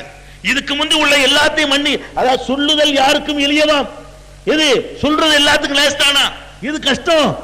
சொல்லிய வண்ணம் செயல் இருக்கு பாருங்க, அது ரொம்ப கஷ்டம். சொல்லிட்டு போயிடலாம், மன்னிச்சிருங்க, உனக்கு ஏற்பட்டா மன்னிப்பியான்னு கேட்பான். வெளியே போயிட்டு மன்னிச்சிருங்கன்னு சொல்றியடா, உனக்கு ஏற்பட்டா மன்னிப்பியா அப்படின்னு கேட்பான். அப்ப அந்த மாதிரி கேட்டக்கூடாதுங்கறக்கா பெருமானார் ஸல்லல்லாஹு அலைஹி வஸல்லம் அறிவித்து விட்டு, இதோ நான் அமல்படுத்துகிறேன். என்னுடைய சொந்த, என்னுடைய பெரியத்தாவுடைய மகன் ரபியாவை கொன்றார்களே, அந்த ரத்தத்துக்கு பழி இல்லை, அதுக்கு கணக்கு இல்லை, அதுக்கு விசாரணை இல்லை, அதுக்கு தண்டனை இல்லை. எல்லாரும் இப்படிதான் நடந்து கொள்ள வேண்டும். உலகத்தில் எப்படிப்பட்ட பிரகடனம் பத்தியா? அதே மாதிரி அன்றைக்கு தான் வட்டியை தடுக்கிறாங்க. மக்களே, அறியாமை காலத்தில் இருந்த எல்லா வட்டிகளும் தடை செய்யப்படுகிறது. இன்றோடு அறியாமை காலத்தில் வாங்கின எல்லா வட்டிகளும் தடை செய்யப்படுகிறது.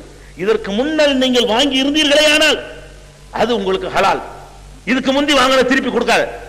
இனிமேல் வர வேண்டியதுக்கு நீ வட்டி வாங்க கூடாது சொல்லிட்டு இதையும் நான் என்னிலிருந்து அமல்படுத்துகிறேன் சொல்றாங்க. வட்டியை தடை செஞ்சுட்டு அன்றைய சமுதாயத்தில் பெரிய வட்டி முசா யார் தெரியுமா? பெருமானார் ஸல்லல்லாஹு அலைஹி வஸல்லம் பெரிய தகப்பனார் அப்பாஸ். அவர் தான் வட்டி தொழில் பயங்கரமான வட்டி. அவர் மொத்தத்தில் யூதர்களுக்கு அடுத்தபடியாக பெரிய லேவாதேவி பண்ணவர் யாரு? அப்பாஸ் ரலியல்லாஹு ரசூல் ஸல்லல்லாஹு அலைஹி வஸல்லம் பெரிய தகப்பனார். அவர் வட்டி கொடுத்து வாங்கிட்டு இருக்கிறாரு. அப்பாஸ் நிப்பாட்டி சொல்றாங்க, அப்பாஸ் அசல் மட்டும்தான் உனக்கு, உன்னுடைய வட்டியும் தள்ளு செய்யப்பட்டது. அப்பாஸ் இடத்துல யாரெல்லாம் வட்டிக்கு பணம் வாங்கினீர்களோ அசலை மட்டும் கொடுங்கள், யாரும் அதுக்கு மேல ஒரு பைசா கொடுக்காதீர்கள். சுப்ஹானல்லாஹ். எங்க இருந்து ஆரம்பிக்கிறாங்க பத்தியா? உலக வரலாற்றுல தண்ணிலிருந்து ஆரம்பித்தோம். நீங்க பார்த்திருக்கீங்களா? தனக்கு விதிவிலக்கு கொடுத்து கொண்ட தலைவனை பார்க்கிறோம். பெருமானார் ஸல்லல்லாஹு அலைஹி வஸல்லம் அவர்கள் அந்த வட்டிக்கு எதிராக பிரகடனம் செய்யும் பொழுது அப்பாஸுடைய எல்லா வட்டிகளுமே தள்ளுபடி. எத்தனை லட்சம் வாங்கினாலும் சரி, எத்தனை வருஷத்துக்கு முந்தி வாங்கினாலும் சரி, வாங்கினது மட்டும் கொண்டாந்து கொடு, அதுக்கு மேல சல்லி காசு கொடுக்காத என்று பெருமானார் ஸல்லல்லாஹு அலைஹி வஸல்லம் அவர்கள் தன்னுடைய அந்த குடும்பத்தில் இருந்த சீர்திருத்தத்தை சட்டத்தை அமல்படுத்துறாங்க. அதோட நிப்பாட்டல உலகம் பூரா பாக்குறாங்க, எல்லா பகுதிகளிலும் பாக்குறாங்க. ஒருத்தன் தப்பு செஞ்சிட்டான்னு சொன்னா அதை குற்ற பரம்பரையாக்கி, அவன் புள்ளைய குற்றவாளியாக்கி, அவன் பேரனை குற்றவாளியாக்கி, அந்த மாதிரி நடக்கக்கூடிய காட்சிகள் உலகம் பூரா பார்க்கிறோம். ஒருத்தன் கொலை பண்ணிட்டான்னு சொன்னா அவன் குடும்பத்தையே சித்திரவதை பண்ணக்கூடிய அதிகார வர்க்கங்களை எல்லாம் பார்க்கிறோம். பெருமானார் ஸல்லல்லாஹு சொல்றாங்க, என்னுடைய ஆட்சியிலே நான் கொண்டு வந்த மார்க்கத்திலே அலா தெரிந்து கொள்ளுங்கள், எச்சரிக்கை, லா யஜ்னி ஜானும் இல்லா அலா நஃப்ஸிஹி, எந்த ஒரு மனிதன் செய்த தப்பா இருந்தாலும் அது அவனை மட்டும் தான் சாரும். எந்த அப்பனும் மகனுடைய தப்புக்கு பொறுப்பாளன் இல்லை, எந்த மகனும் அப்பனுடைய தப்புக்கு பொறுப்பாளன் இல்லை.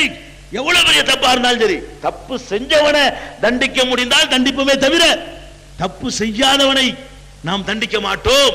நம்முடைய ஆட்சியில அதுக்கு இடமில்லை என்று பெருமானார் ஸல்லல்லாஹு அலைஹி வஸல்லம் அவர்கள் ரொம்ப தெளிவாக சொல்லுகிறார்கள். வலா யஜ்னி வாலிதுன் அலா வலதிஹி வலா வலதுன் அலா வாலிதிஹி, எந்த ஒரு தகப்பனும் மகனுக்காக குற்றவாளியாக மாட்டான், எந்த ஒரு மகனும் தகப்பன் செய்த தப்புக்காக குற்றவாளியாக மாட்டான்.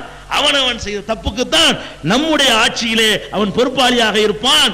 இதையும் நான் தெளிவாக பிரகடனம் செய்கிறேன் என்று பெருமானார் ஸல்லல்லாஹு அலைஹி வஸல்லம் இதை வேற சொல்றாங்க. அடுத்து மக்கள்கிட்ட வர்றாங்க, நீங்கள் எல்லாம் ஒரு ஆட்சியின் கீழே, ஒரு இஸ்லாமிய கவர்மெண்டின் கீழே, ஒரு தலைமையின் கீழே, ஒரு அதிகாரம் படைத்த அதிகாரியின் கீழே இருக்கணும்னு சொன்னா நீங்கள் உங்களுடைய ஆட்சி தலைவருக்கு கட்டுப்படுங்கள். ஒல விஸ்தாமல அலைக்கும் அப்துன் யகூதுக்கும் பி கிதாபில்லாஹ், அல்லாஹ்வுடைய வேதத்தின் அடிப்படையிலே உங்களை வழிநடத்தக்கூடிய ஒரு அடிமை உங்களுக்கு அமீராக தலைவராக வந்தாலும், அமீர் அந்த அமீர் இல்ல, அமீர் என்றால் அதிகாரம் படைத்த ஆட்சி தலைவன், மன்னர். உங்களுடைய மன்னராக ஆட்சி தலைவராக ஒரு அடிமை வந்தாலும் அல்லாஹ்வுடைய வேதத்தின் அடிப்படையில் உங்களை வழிநடத்தி செல்லுகிற மன்னன் அமைந்தால் அவருக்கு இஸ்மாஉ வாதிஉ, செவிமடுத்து கட்டுப்படுங்கள், முழுசா அவர் கட்டுப்பட்டு போங்கள் அப்படிங்கிறாங்க பெருமானார் ஸல்லல்லாஹு அலைஹி வஸல்லம். அதை பண்ணிட்டாங்களா? அடுத்து பார்க்கறாங்க, இந்த மக்கள்கிட்ட எதிர்காலத்தில் சுப்ஹானல்லாஹ் பாருங்க, சொல்ல வேண்டிய விஷயங்கள் இருக்க எல்லாமே நம்ம ஆச்சரியப்படுறதா இருக்கு. இன்னைக்கு நம்ம பார்த்துக்கிட்டு இருக்கிறோம். என்ன பார்க்கறோம் தெரியுமா? நம்ம எல்லாம் பெரிய பெரிய விஷயங்களை விட்டுட்டு சின்ன சின்ன விஷயங்களை சண்டை பிடிக்கிறோம், சின்ன சின்ன விஷயத்தெல்லாம் அலட்சியப்படுத்திடணும் அப்படின்னு சொல்லி ஒரு சித்தாந்தத்தை இன்னைக்கு பேசிக்கிட்டு இருக்க ஒரு கூட்டம். அவர்களுக்கு எச்சரிக்கை பண்றாங்க. என்ன பண்றாங்க தெரியுமா? பெருமானார் ஸல்லல்லாஹு அலைஹி வஸல்லம், கது யைஸ ஷைத்தானு பி ஐ யுபத பி அர்லிக்கும், ஷைத்தான் இப்போது நம்பிக்கை இழந்து விட்டான், அவனை நீங்கள் வணங்க மாட்டீர்கள். என்ன தௌஹீத் கொண்டாங்கல்ல, ஷைத்தானை வணங்க போறது இல்ல, கபரை வணங்க போறது இல்ல, கல்ல வணங்க போறது இல்ல, எல்லாவற்றிலிருந்தும் ஷைத்தான் இன்றைக்கு நம்பிக்கை இழந்து விட்டான். வலாக்கின்னஹு ரலிய அய்யுதா ஃபீமா சிவா தாலிக மிம்மா துஹாகிருன மின் அமாலிக்கும், உங்களுடைய அமல்களிலே சின்னது நினைக்கிறீங்களே அதுகளை உங்களை விடவித்தவன் ஜெயித்து விடுவான். இது சின்னது தானே, இது சாதாரண தானே விட வச்சிருவான். பெரிய பெரிய விஷயங்கள்ல உங்களை கபூர்ல கொண்டு முட்ட வைக்க மாட்டான், உங்களை கொண்டு சிலை வணக்கத்தில் தள்ள மாட்டான். அவ்வளவு அருமையான அஸ்திவாரத்தை நான் போட்டுட்டேன். ஷைத்தான் இப்போது நம்பிக்கை இழந்து விட்டான். இந்த மொத்த அரபு தீபகற்பத்தில் ஷைத்தானுக்கு வேலை இல்லாம ஆக்கியாச்சு. ஆனால் அவன் எந்த வழியில வருவானா? நீங்கள் எந்த அமல்களை சின்னது என்று சொல்கிறீர்களோ, சின்னது தானே என்று சொல்கிறீர்களோ, அந்த மாதிரி அமல்கள் விஷயத்திலே உங்களை தோற்கடித்து அவன் உங்களை ஜெயிப்பான், உங்களை வெல்லுவான். எந்த நல்லறங்களையும் சின்னதுன்னு விட்டுறாதீங்க. இன்னைக்கு பார்க்கிறோம், சுன்னத்து தானே, முஸ்தஹப் தானே, இதுக்காக வேண்டி நம்ம இது பண்றதா? இதெல்லாம் தேவையா? பெரிய பெரிய எவ்வளவு விஷயங்கள் இருக்குது. பெருசு செய்ய விட மாட்டான், சின்ன செய்ய விட மாட்டான். கடைசியில் என்ன ஆகும்? பெருசுல இருந்து நம்மளை நாசமாக்கி சின்னதுல இருந்து நாசமாக்கிடுவாங்க. சின்னது பெருசு, சின்னது பெருசுங்கிறவனுக்கெல்லாம் பெருமானார் ஸல்லல்லாஹு அலைஹி வஸல்லம் அந்த ஹஜ்ஜத்துல் விதால செருப்படி கொடுக்கிற மாதிரி சொல்றாங்க. சின்ன விஷயங்கள்ல கவனமாயிருங்க, ஒவ்வொரு சின்னதா விட்டுக்கிட்டு போனீங்கன்னா அவ்வளவுதான் என்று பெருமானார் ஸல்லல்லாஹு அலைஹி வஸல்லம் சொல்றாங்க. அப்ப என்ன இன்னொன்னு சொல்றாங்க, அலா இன்ன ஷைத்தான கது யைஸ மின் அய்யூபத ஃபீ பிலாதிக்கும் ஹாதிஹி அபதா, இந்த மண்ணிலே ஒரு காலத்திலும் ஷைத்தான் வணங்கப்படவே மாட்டான். சுப்ஹானல்லாஹ், முன்னறிப்பையும் பாருங்க. இன்னைக்கு வரைக்கும் அங்க கிடையாது. 1400 வருஷம் ஆனாலும் அங்க கபரு இல்ல, சந்தன கூடு இல்ல, கொடிமர வழிபாடு இல்ல. இந்த மண்ணில் ஒரு காலம் ஷைத்தானுக்கு வழிபாடு நடக்காது, நடக்கவே முடியாது. வலாக்கின் சதகூனு லஹு தாத்துன், இருந்தாலும் ஷைத்தானுக்கு ஒரு வழிபாடு நடக்கும். எதுல நடக்கும்? ஃபீமா தஹ்கிரூன மின் அமாலிக்கும், எந்த அமல்களை சின்னது என்று நீங்கள் கருதுகிறீர்களோ அந்த விஷயங்களிலே நீங்கள் ஷைத்தானுக்கு கட்டுப்பட்டு விடுவீர்கள். சின்னதிலையும் கவனமாயிருங்க, பெருசிலையும் கவனமாயிருங்க என்று எச்சரிக்கை பண்றாங்க. அடுத்து சொல்றாங்க, எல்லா நபிமார்களும் எச்சரிக்கை செய்த ஒரு எச்சரிக்கை. ஒவ்வொரு நபிமார்களும் தனக்கு பின்னால் வந்தவர்களுக்கு இந்த எச்சரிக்கையை சொல்லாமல் போனதில்லை. அந்த எச்சரிக்கை உங்களுக்கு சொல்கிறேன். கடைசியா சொல்றாங்க ரசூலுல்லாஹி ஸல்லல்லாஹு அலைஹி வஸல்லம், எல்லா நபியும் சொன்னாங்க, நூஹ் அலைஹிஸ்ஸலாம் தன்னுடைய சமுதாயத்திற்கு செய்தார்களே அந்த எச்சரிக்கையை நான் உங்களுக்கு சொல்கிறேன் என்று சொல்லிவிட்டு தஜ்ஜாலை பற்றி சொல்கிறார்கள். இறுதி காலத்தில் தஜ்ஜால் என்று ஒருவன் வரவிருக்கிறான். அவனுக்கு நிறைய ஆற்றல்களை கொடுத்து அல்லாஹ் அனுப்புகிறான். அவனுடைய சில காரியங்களை பார்க்கும் பொழுது அவன் தெய்வீக அம்சம் பொருந்தியவனோ என்று நினைக்க தோன்றும். தன்னை கடவுள் என்று சொல்லுவான், மனித வடிவத்தில் இருப்பான். ஆனால் நீங்கள் அவனை நம்பிவிடாதீர்கள், இந்த மாயைகளே இந்த அற்புதங்கள்ல மயங்கி உங்கள் ஈமானை பறிகொடுத்து விடாதீர்கள், அவனை பற்றி உங்களுக்கு எச்சரிக்கை பண்ணுகிறேன் என்று சொல்லி பெருமானார் ஸல்லல்லாஹு அலைஹி வஸல்லம் தஜ்ஜாலை பற்றி எச்சரிக்கை பண்றாங்க. எப்படி பண்றாங்க? உங்களுடைய இறைவன் இருக்கிறானே அவன் ஒன்றரை கண்ணு கிடையாதவன். உங்களுடைய இறைவன் இருக்கிறானே ஒன்றரை கண்ணு, ஒரு கண்ணு முழுசு ஒரு கண்ணு அறையா இருக்கும்ல, அவன் ஒன்றரை கண்ணு. இந்த ஒன்றரை கண்ணு உள்ளவனா தஜ்ஜால் வருவானா. அவனுக்கு பாருங்க, அவன் என்னென்னமோ பண்ற மாதிரி ஆக்கி அல்லாஹ் என்ன பண்ணிடுறான், அவன் அல்லாஹ் இல்லைன்னு காட்டுறதுக்கு அவன்கிட்ட ஒரு அடையாளத்தை வச்சிருக்கான். வருவான், அவனுடைய ஒரு கண்ணை சரிபடுத்திக்கிற முடியாது, ஒரு கண்ணு நல்லா இருக்கும் ஒரு கண்ணு நல்லா இருக்காது. அப்ப அவன் தன்னை இறைவன் என்று சொல்வான். உங்கள் இறைவன் ஒன்றரை கண்ணன் இல்ல. அவனை நீங்கள் அவனுடைய காலத்தில் நீங்கள் வாழ நேர்ந்தால் அவன் எவ்வளவு பெரிய பயங்கரமான அதிசயங்களை நிகழ்த்தி காட்டினாலும் நீங்கள் ஏமாந்து விடாதீர்கள், நம்பி விடாதீர்கள். இறுதி காலத்திலே அப்படி ஒரு தீய சக்தி வர இருக்கிறது. அந்த தஜ்ஜாலை பற்றி நூஹ் அலைஹிஸ்ஸலாம் எச்சரித்தார்கள். நான் உங்களுக்கு எச்சரிக்கிறேன் என்று பெருமானார் ஸல்லல்லாஹு அலைஹி வஸல்லம் அந்த எச்சரிக்கையும் பண்றாங்க. அதே மாதிரி அவனுடைய அந்த கண்ணை சொல்லும் போது ஒரு கண்ணு நல்லா இருக்கும், இன்னொரு கண்ணு சுருங்கிய திராட்சை, அது கிஸ்மிஸ் கிஸ்மிஸ் போல மாதிரி இருக்குமா, சுருங்கிய திராட்சை போல இருக்கும். கவனத்தில் வைத்துக் கொள்ளுங்கள், அடையாளம் வரைக்கும் சொல்லிவிட்டேன். இனிமேல் அவன் வந்த பிறகு நீங்க நம்பினால் நீங்க தான் அதுக்கு பொறுப்பாளி என்று அதை எச்சரிக்கிறாங்க. கடைசியா பெருமானார் ஸல்லல்லாஹு எல்லாம் சொல்லிவிட்டு எல்லாம் இதுக்குள்ள அடங்கி போச்சு. கடைசியா சொல்றாங்க, இன்னி கத் தரக்து ஃபீக்கும், உங்களிடத்திலே நான் விட்டு செல்கிறேன், உங்கள்கிட்ட நான் விட்டுட்டு போறேன். எதை விட்டுட்டு போகல? கண்ட குப்பைகளை விட்டுட்டு போகல, நான் விட்டு செல்கிறேன். மா லன்தலில்லு பாதஹு இனி தஸம்தும் பிஹி, எதை நீங்கள் பற்றி பிடித்துக் கொண்டால் வழி தவறவே மாட்டீர்களோ அப்படிப்பட்ட ஒன்றை விட்டு செல்கிறேன். அது என்ன தெரியுமா? கிதாபுல்லாஹ் வ சுன்னத்து நபிஹி. ஒன்று அல்லாஹ்வுடைய வேதம், இன்னொன்று அவனுடைய நபியாகிய நான் காட்டிய வழிமுறை. உங்கள்ட்ட இந்த ரெண்டை தான் விட்டுட்டு போறேன். விட்டுட்டு போற செய்தி எத்தனைதான்? ரெண்டு தான். இந்த ரெண்டையும் நீ பலமாக பிடித்துக் கொள்ளும் வரை வழி தவற எல்லா முத்தாய்ப்பு இதுல அடங்கி போச்சு. சொல்ல வேண்டிய எல்லா டாபிக்குகளும் இது உள்ளக்க அடக்கி வச்சு சொல்றாங்க. ரெண்டு செய்திகள் தான் உங்களுக்கு விட்டுட்டு போறேன். ஒன்னு வேதம் குர்ஆனை விட்டு இருக்கிறேன், குர்ஆன்ல போய் பார். இன்னொன்னு என்னுடைய வழிமுறையை உனக்கு திறந்த புத்தகமா காட்டிட்டு போயிருக்கிறேன். எதா இருந்தாலும் நான் வழி காட்டிட்டு போயிருக்கிறேன். உண்ணுவது எப்படி, உறங்குவது எப்படி, மலஜலம் கழிப்பது எப்படி, தாம்பத்தியத்தில் ஈடுபடுவது எப்படி, நகம் வெட்டுவது எப்படி, மீசையை கத்தரிக்கிறது எப்படி, பல் துலக்குறது எப்படி, தூங்குறது எப்படி, எந்திரிக்கிறது எப்படி, வியாபாரம் செய்யறது எப்படி, கொடுக்கல் வாங்கல் எப்படி, கல்யாணம் பண்றது எப்படி, சுண்ணத்து பண்றது எப்படி, என்ன வேணும் எல்லாம், பேசுவது எப்படி, பார்க்கிறது எப்படி, கேட்கிறது எப்படி, நடக்கிறது எப்படி, பிடிக்கிறது எப்படி, கொடுக்கிறது எப்படி, வாங்குறது எப்படி, எதை விடல எல்லாத்தையும் சொல்லிட்டு போனேனே அதை முன்னாடி வச்சுட்டு போறேன். திறந்த புத்தகமா வச்சுட்டு போறேன். உலகத்துல எவனுக்கும் சொல்ல தைரியம் இல்லாது. என்ன சொல்லுவான்? நாங்க சொல்றத கேளுங்க, நாங்க செய்யற மாதிரி செஞ்சிடாதேமா. உலகத்துல எவனாச்சு என்னை பின்பற்றுங்கன்னு சொல்ல முடியுமா? என்னுடைய வாழ்க்கையில திறந்த புத்தகம், ஒரு தப்பு ஒன்னால காண முடியாது. என்னுடைய இது ரொம்ப தைரியம் வேணுங்க. உலகத்துல யாரும் சொல்லதே இல்லை. யாரும் நான் என்னென்னவெல்லாம் செய்தேனோ அதெல்லாம் அந்த திறந்து கிடக்கு, பாத்துக்க, எவன் வேண்டாலும் பின்பற்றிக்க, எவன் வேண்டாலும் உரசி பாத்துக்க, ஒரு தப்பு காண முடியாது என்று காட்டிட்டு போனாங்களே. அந்த வாழ்க்கை முறையையும் அல்லாஹ்வுடைய வேதத்தை விட்டுட்டு போனாங்க. இதுலதான் நீங்கள் கவனிக்க வேண்டிய செய்திகளை எல்லாம் இதுலதான் நான் இப்ப சொல்ல போறேன். இதுவரைக்கும் உள்ளது வேற எதுக்குன்னு உங்களுக்கு தெரியும். அப்ப இந்த ரெண்டு விஷயங்களை விட்டு போறேன்ட்டாங்க.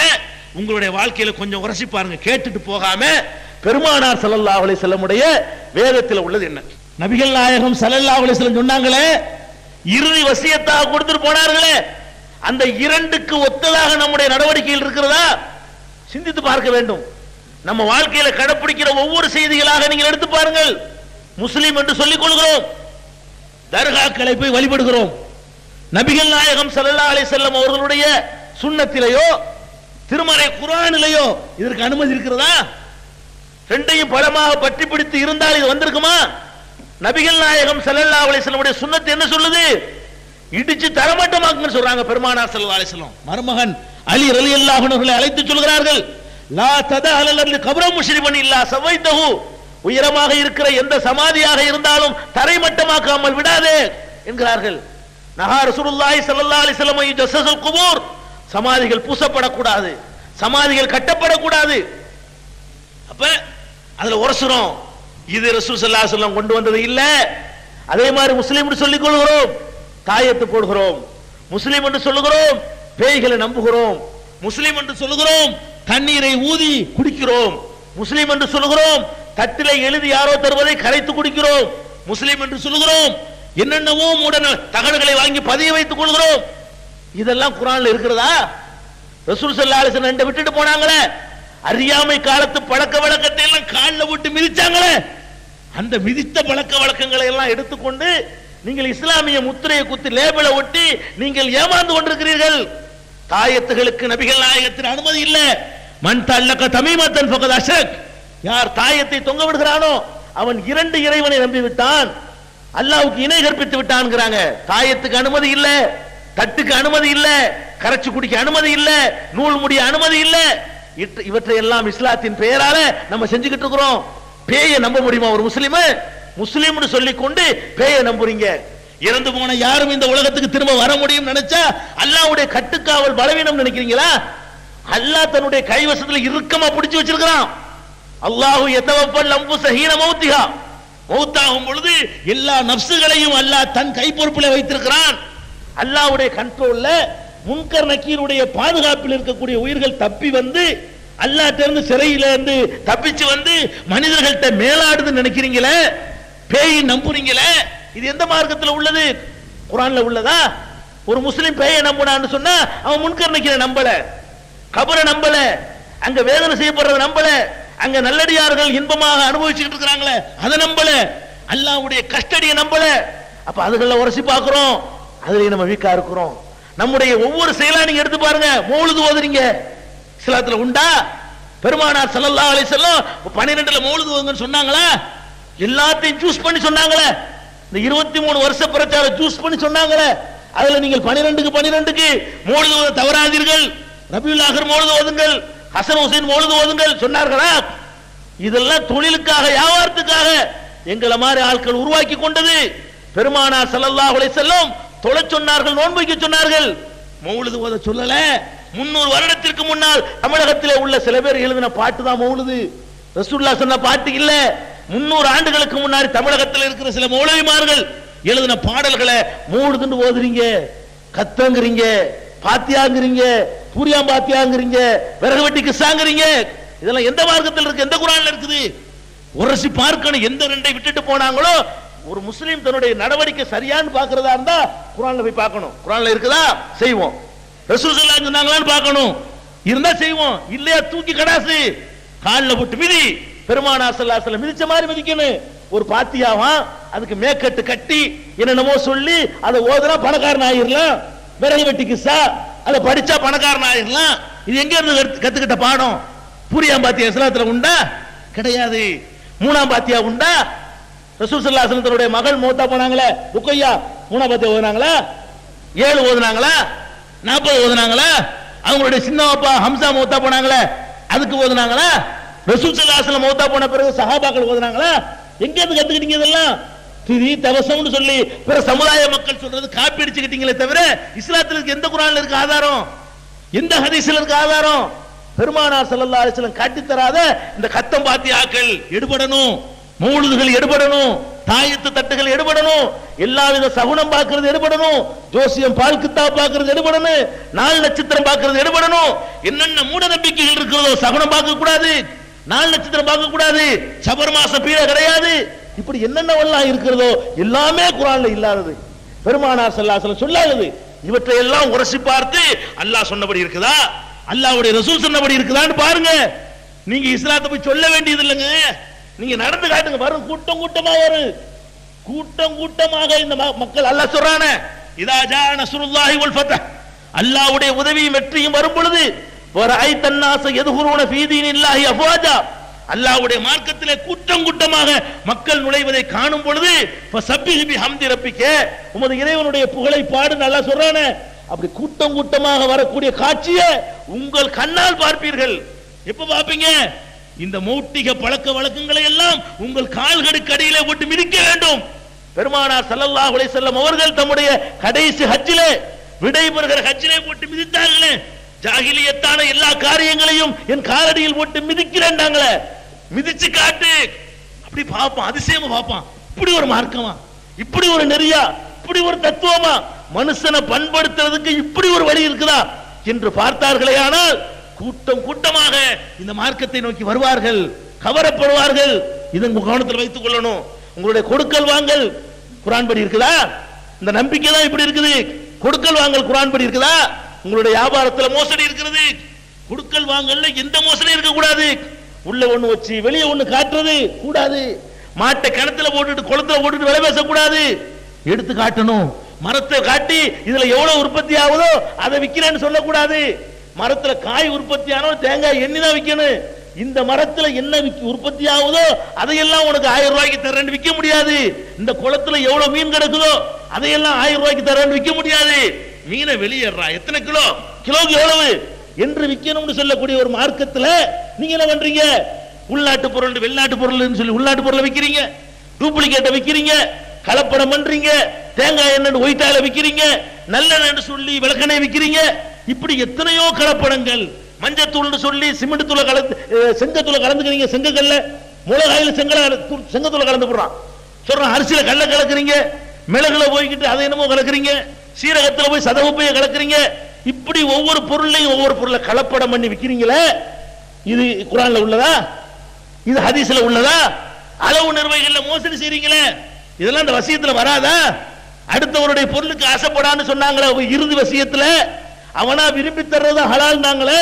எவன் கலப்படத்துக்கு விரும்பி உனக்கு காசு தருவான், நொந்து போய் தருவான். இப்படி ஏமாத்திட்ட பாவி பிரிச்சு பார்த்தோம்னா அப்படி நொந்து போய் 10 வாசிவான். பாவிகள் இந்த மாதிரி 1000 ரூபாய் வாங்கிட்டு இந்த மாதிரி வந்து ஏமாத்தி விட்டானே, இது உனக்கு ஒட்டுமா? இது உனக்கு ஹலால் ஆகுமா? இப்படி ஹராமான விஷயங்கள்ல உன்னுடைய வாழ்க்கை அமைஞ்சா உன்னுடைய வியாபாரம் தானப்பா அடுத்தவனுக்கு தெரியும். உன்னுடைய தொழுகை அடுத்தவனுக்கு தெரியுமா? உன்னுடைய நோம்பு அடுத்தவனுக்கு தெரியுமா? பிற சமுதாய மக்களுக்கு உனக்கும் உள்ள தொடர்பு வியாபாரம் தான். வியாபாரத்தில் அவனுடைய நேர்மையை பார்ப்பான்.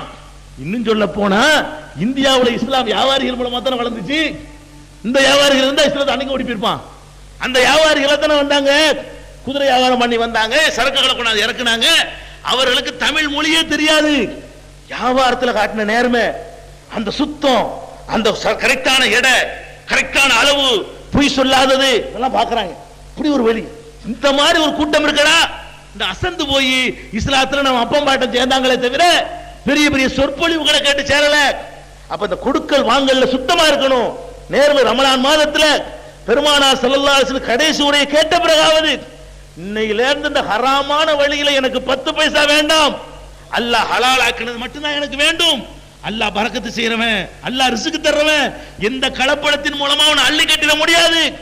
அல்லாஹ் 1000 ரூபாய் கலப்படத்தில் சம்பாதிச்சா 2000 ரூபாய் செலவழித்து விட முடியும் அல்லாஹ்வுக்கு. அப்படிப்பட்ட ரப்புல் ஆலமீன் நீ ஹலாலா 100 ரூபாய் சம்பாதிச்சா 50 ரூபாய் உனக்கு மிச்சப்படுத்துவான் அல்லாஹ். அப்ப ஹலாலான முறையில அல்லாஹ் அனுமதிக்கிற முறையில உங்களுடைய வியாபாரங்கள் எல்லாம் இருக்கணும், உங்களுடைய கொடுக்கல் வாங்கல் எல்லாம் இருக்கணும். அதுல ரசூலுல்லாஹ்வுடைய குர்ஆனை பின்பற்றுங்க. அல்லதீன இதத்தால் வலன்னாசி யஸ்தௌபூன் வைதா காலுஹும் அவ் வஸனுஹும் யுக்ஸிரூன். அல்லாஹ் சொல்றான், அளவு நிர்வகிகளிலே மோசடி செய்கிறார்களே அவர்களுக்கு நாசம் உண்டாகட்டும், நரகம் காத்திருக்கிறது. இதத்தால் வலன்னாசி யஸ்தௌபூன், மக்களிடத்திலே அளந்து வாங்கும் பொழுது நிறைய வாங்கிக் கொள்கிறார்கள். வைதா காலுஹும் வஸனுஹும் யுக்ஸிரூன், இவர்கள் அளந்தோ நிறுத்தோ கொடுப்பார்களே ஆனால் குறைத்து விடுகிறார்கள். அலா யظن உலாயிக அன்னஹும் மபூஸுன் லியௌமின் அலீம், மகத்தான ஒரு நாளுக்கு முன்னால் எழுப்பப்படவிருக்கிறார்கள் என்பதை எண்ணி பார்க்க வேண்டாமா? அன்றைக்கு எனக்கு பதில் சொல்லணும் என்று நினைக்க வேண்டாமா? அல்லாஹ் கேட்கிறான். அப்ப பெருமானார் ஸல்லல்லாஹு அலைஹி வஸல்லத்தின் மீது நீங்கள் முஹப்பத் வைத்திருப்பது உண்மை என்றால் இந்த கண்ணுல ஒட்டுனவனே எல்லாம் அது முஹப்பத் ஆகாது. சும்மா முஹம்மதுனவன இதுல ரசூலுல்லாஹ் அப்படி குளிந்து போயிடுவாங்களா? பெருமானார் ஸல்லல்லாஹு அலைஹி வஸல்லத்தின் மீது உனக்கு முஹப்பத் இருந்தால் உன்னுடைய வியாபாரம் கொடுக்கல் வாங்கல் எல்லாம் அப்படி பர்ஃபெக்ட்டா இருக்கணும். ஹலால தவிர ஒரு ஹராமான ஒரு பருக்கை எனக்கு வரக்கூடாது, சேரக்கூடாது, என்னுடைய உணவுல கலந்துடக்கூடாது என்று கவனமாக உங்களுடைய வாழ்க்கையை ஓட்ட வேண்டும். திருமணத்தின் பொழுது மகர் கொடுங்கள் என்றார்களே, மகர் கொடுத்தே மனம் முடித்தார்களே, தன்னுடைய மகள்களுக்கு திருமணம் முடிக்கும் பொழுதெல்லாம் கட்டாயப்படுத்தி மகரை வாங்கினார்களே, அந்த ரசூல் ஸல்லல்லாஹு அலைஹி வஸல்லம் வழியில வந்துட்டு என்ன பண்றீங்க நீங்க? கேக்குறீங்க பெண்ணிட்ட, இது யாரு கொடுத்த மார்க்கம்? எந்த வசியத்துல கத்துக்கிட்டீங்க? கடைசி உரையில சொல்லிட்டு போனாங்க ஹஜ்ஜத்துல் வதாவுல, நீங்க எல்லாம் திருமணம் முடிக்கும் பொழுது வாங்கிக்கிறீங்க இல்ல, உங்களை தான் கொடுக்க சொல்லிட்டு போயிருக்காங்க. பெருமானார் ஸல்லல்லாஹு அலைஹி வஸல்லம் உடைய சுன்னத் என்ன சொல்லுது? குர்ஆன் என்ன சொல்லுது? வாத்துன் நிசா சதுகாத்திஹின்ன நிஹலா, உங்களுடைய மகர் தொகையை மனமோ வந்து பெண்களுக்கு கொடுங்கள். நீங்க கொடுக்கிறவர்களா இருக்கணும். எந்த கட்டத்திலையும் பெண்ணிட்ட வாங்க கூடாது. மன விரும்பி மாமனார் தந்தாலும் வாங்க கூடாது. ஏன்? மனம் ஒப்பி அவன் தரல, அழுதுக்கு தர்றான், நொந்து போய் தர்றான், வைத்தறிஞ்சு தர்றான், பிச்சை வாங்கி தர்றான், கடனுக்கு வாங்கி தர்றான், வட்டிக்கு வாங்கி தர்றான், அவன் மனம் விரும்பி தரவே இல்லை. வாங்க மாட்டோம் வாங்க மாட்டோம்னு சொல்லி அவ்வளவு உறுதியான சங்கல்பம் எடுத்து காட்டு. தெருவில் நிக்குமா குமர்கள்லாம்? 40 வயசு கன்னிகள் இருப்பாங்களா அந்த சமுதாயத்துல? 30 வயசு கன்னிகள் இருப்பாங்களா? காரி துப்புற அளவுக்கு இந்த சமுதாயத்தை அடுத்தவெல்லாம் பார்த்து அவ்வளவு கேவலமா போய்கிட்டு இருக்கீங்க. அந்த ரெண்டை விட்டதுதான் காரணம்.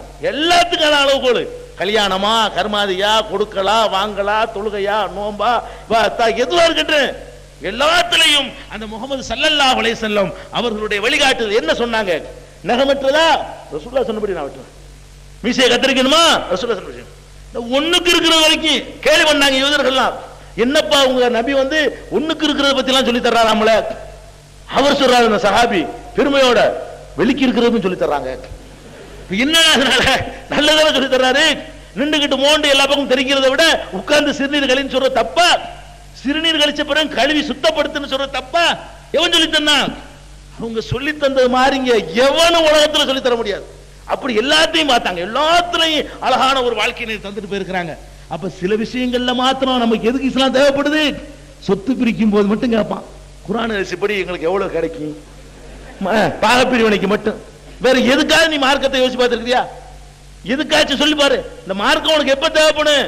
இவனுக்கு ஏதாவது சொத்து வர வேண்டி இருந்தா எங்களுக்கு சொத்து தரணும்னு சொல்லி ஒரு பொம்பளை எப்ப மார்க்கம் அவளுக்கு தேவைப்படுது?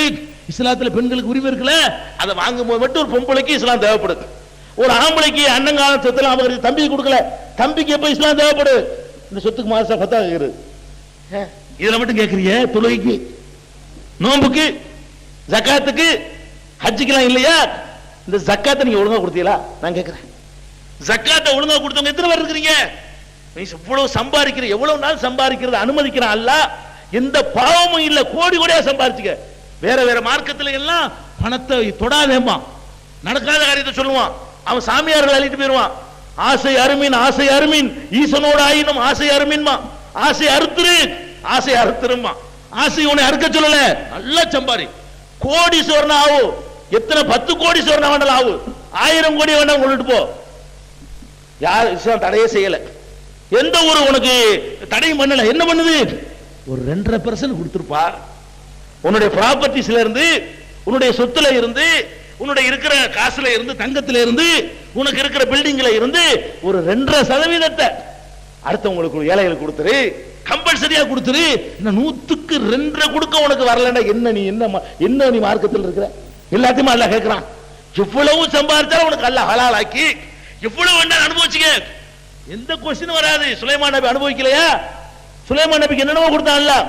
எப்படி கொடுத்தான்? அந்த ஒரு பெண்மணிய பக்கத்து நாட்டு அரசியை கூட்டிட்டு வர்றாங்க.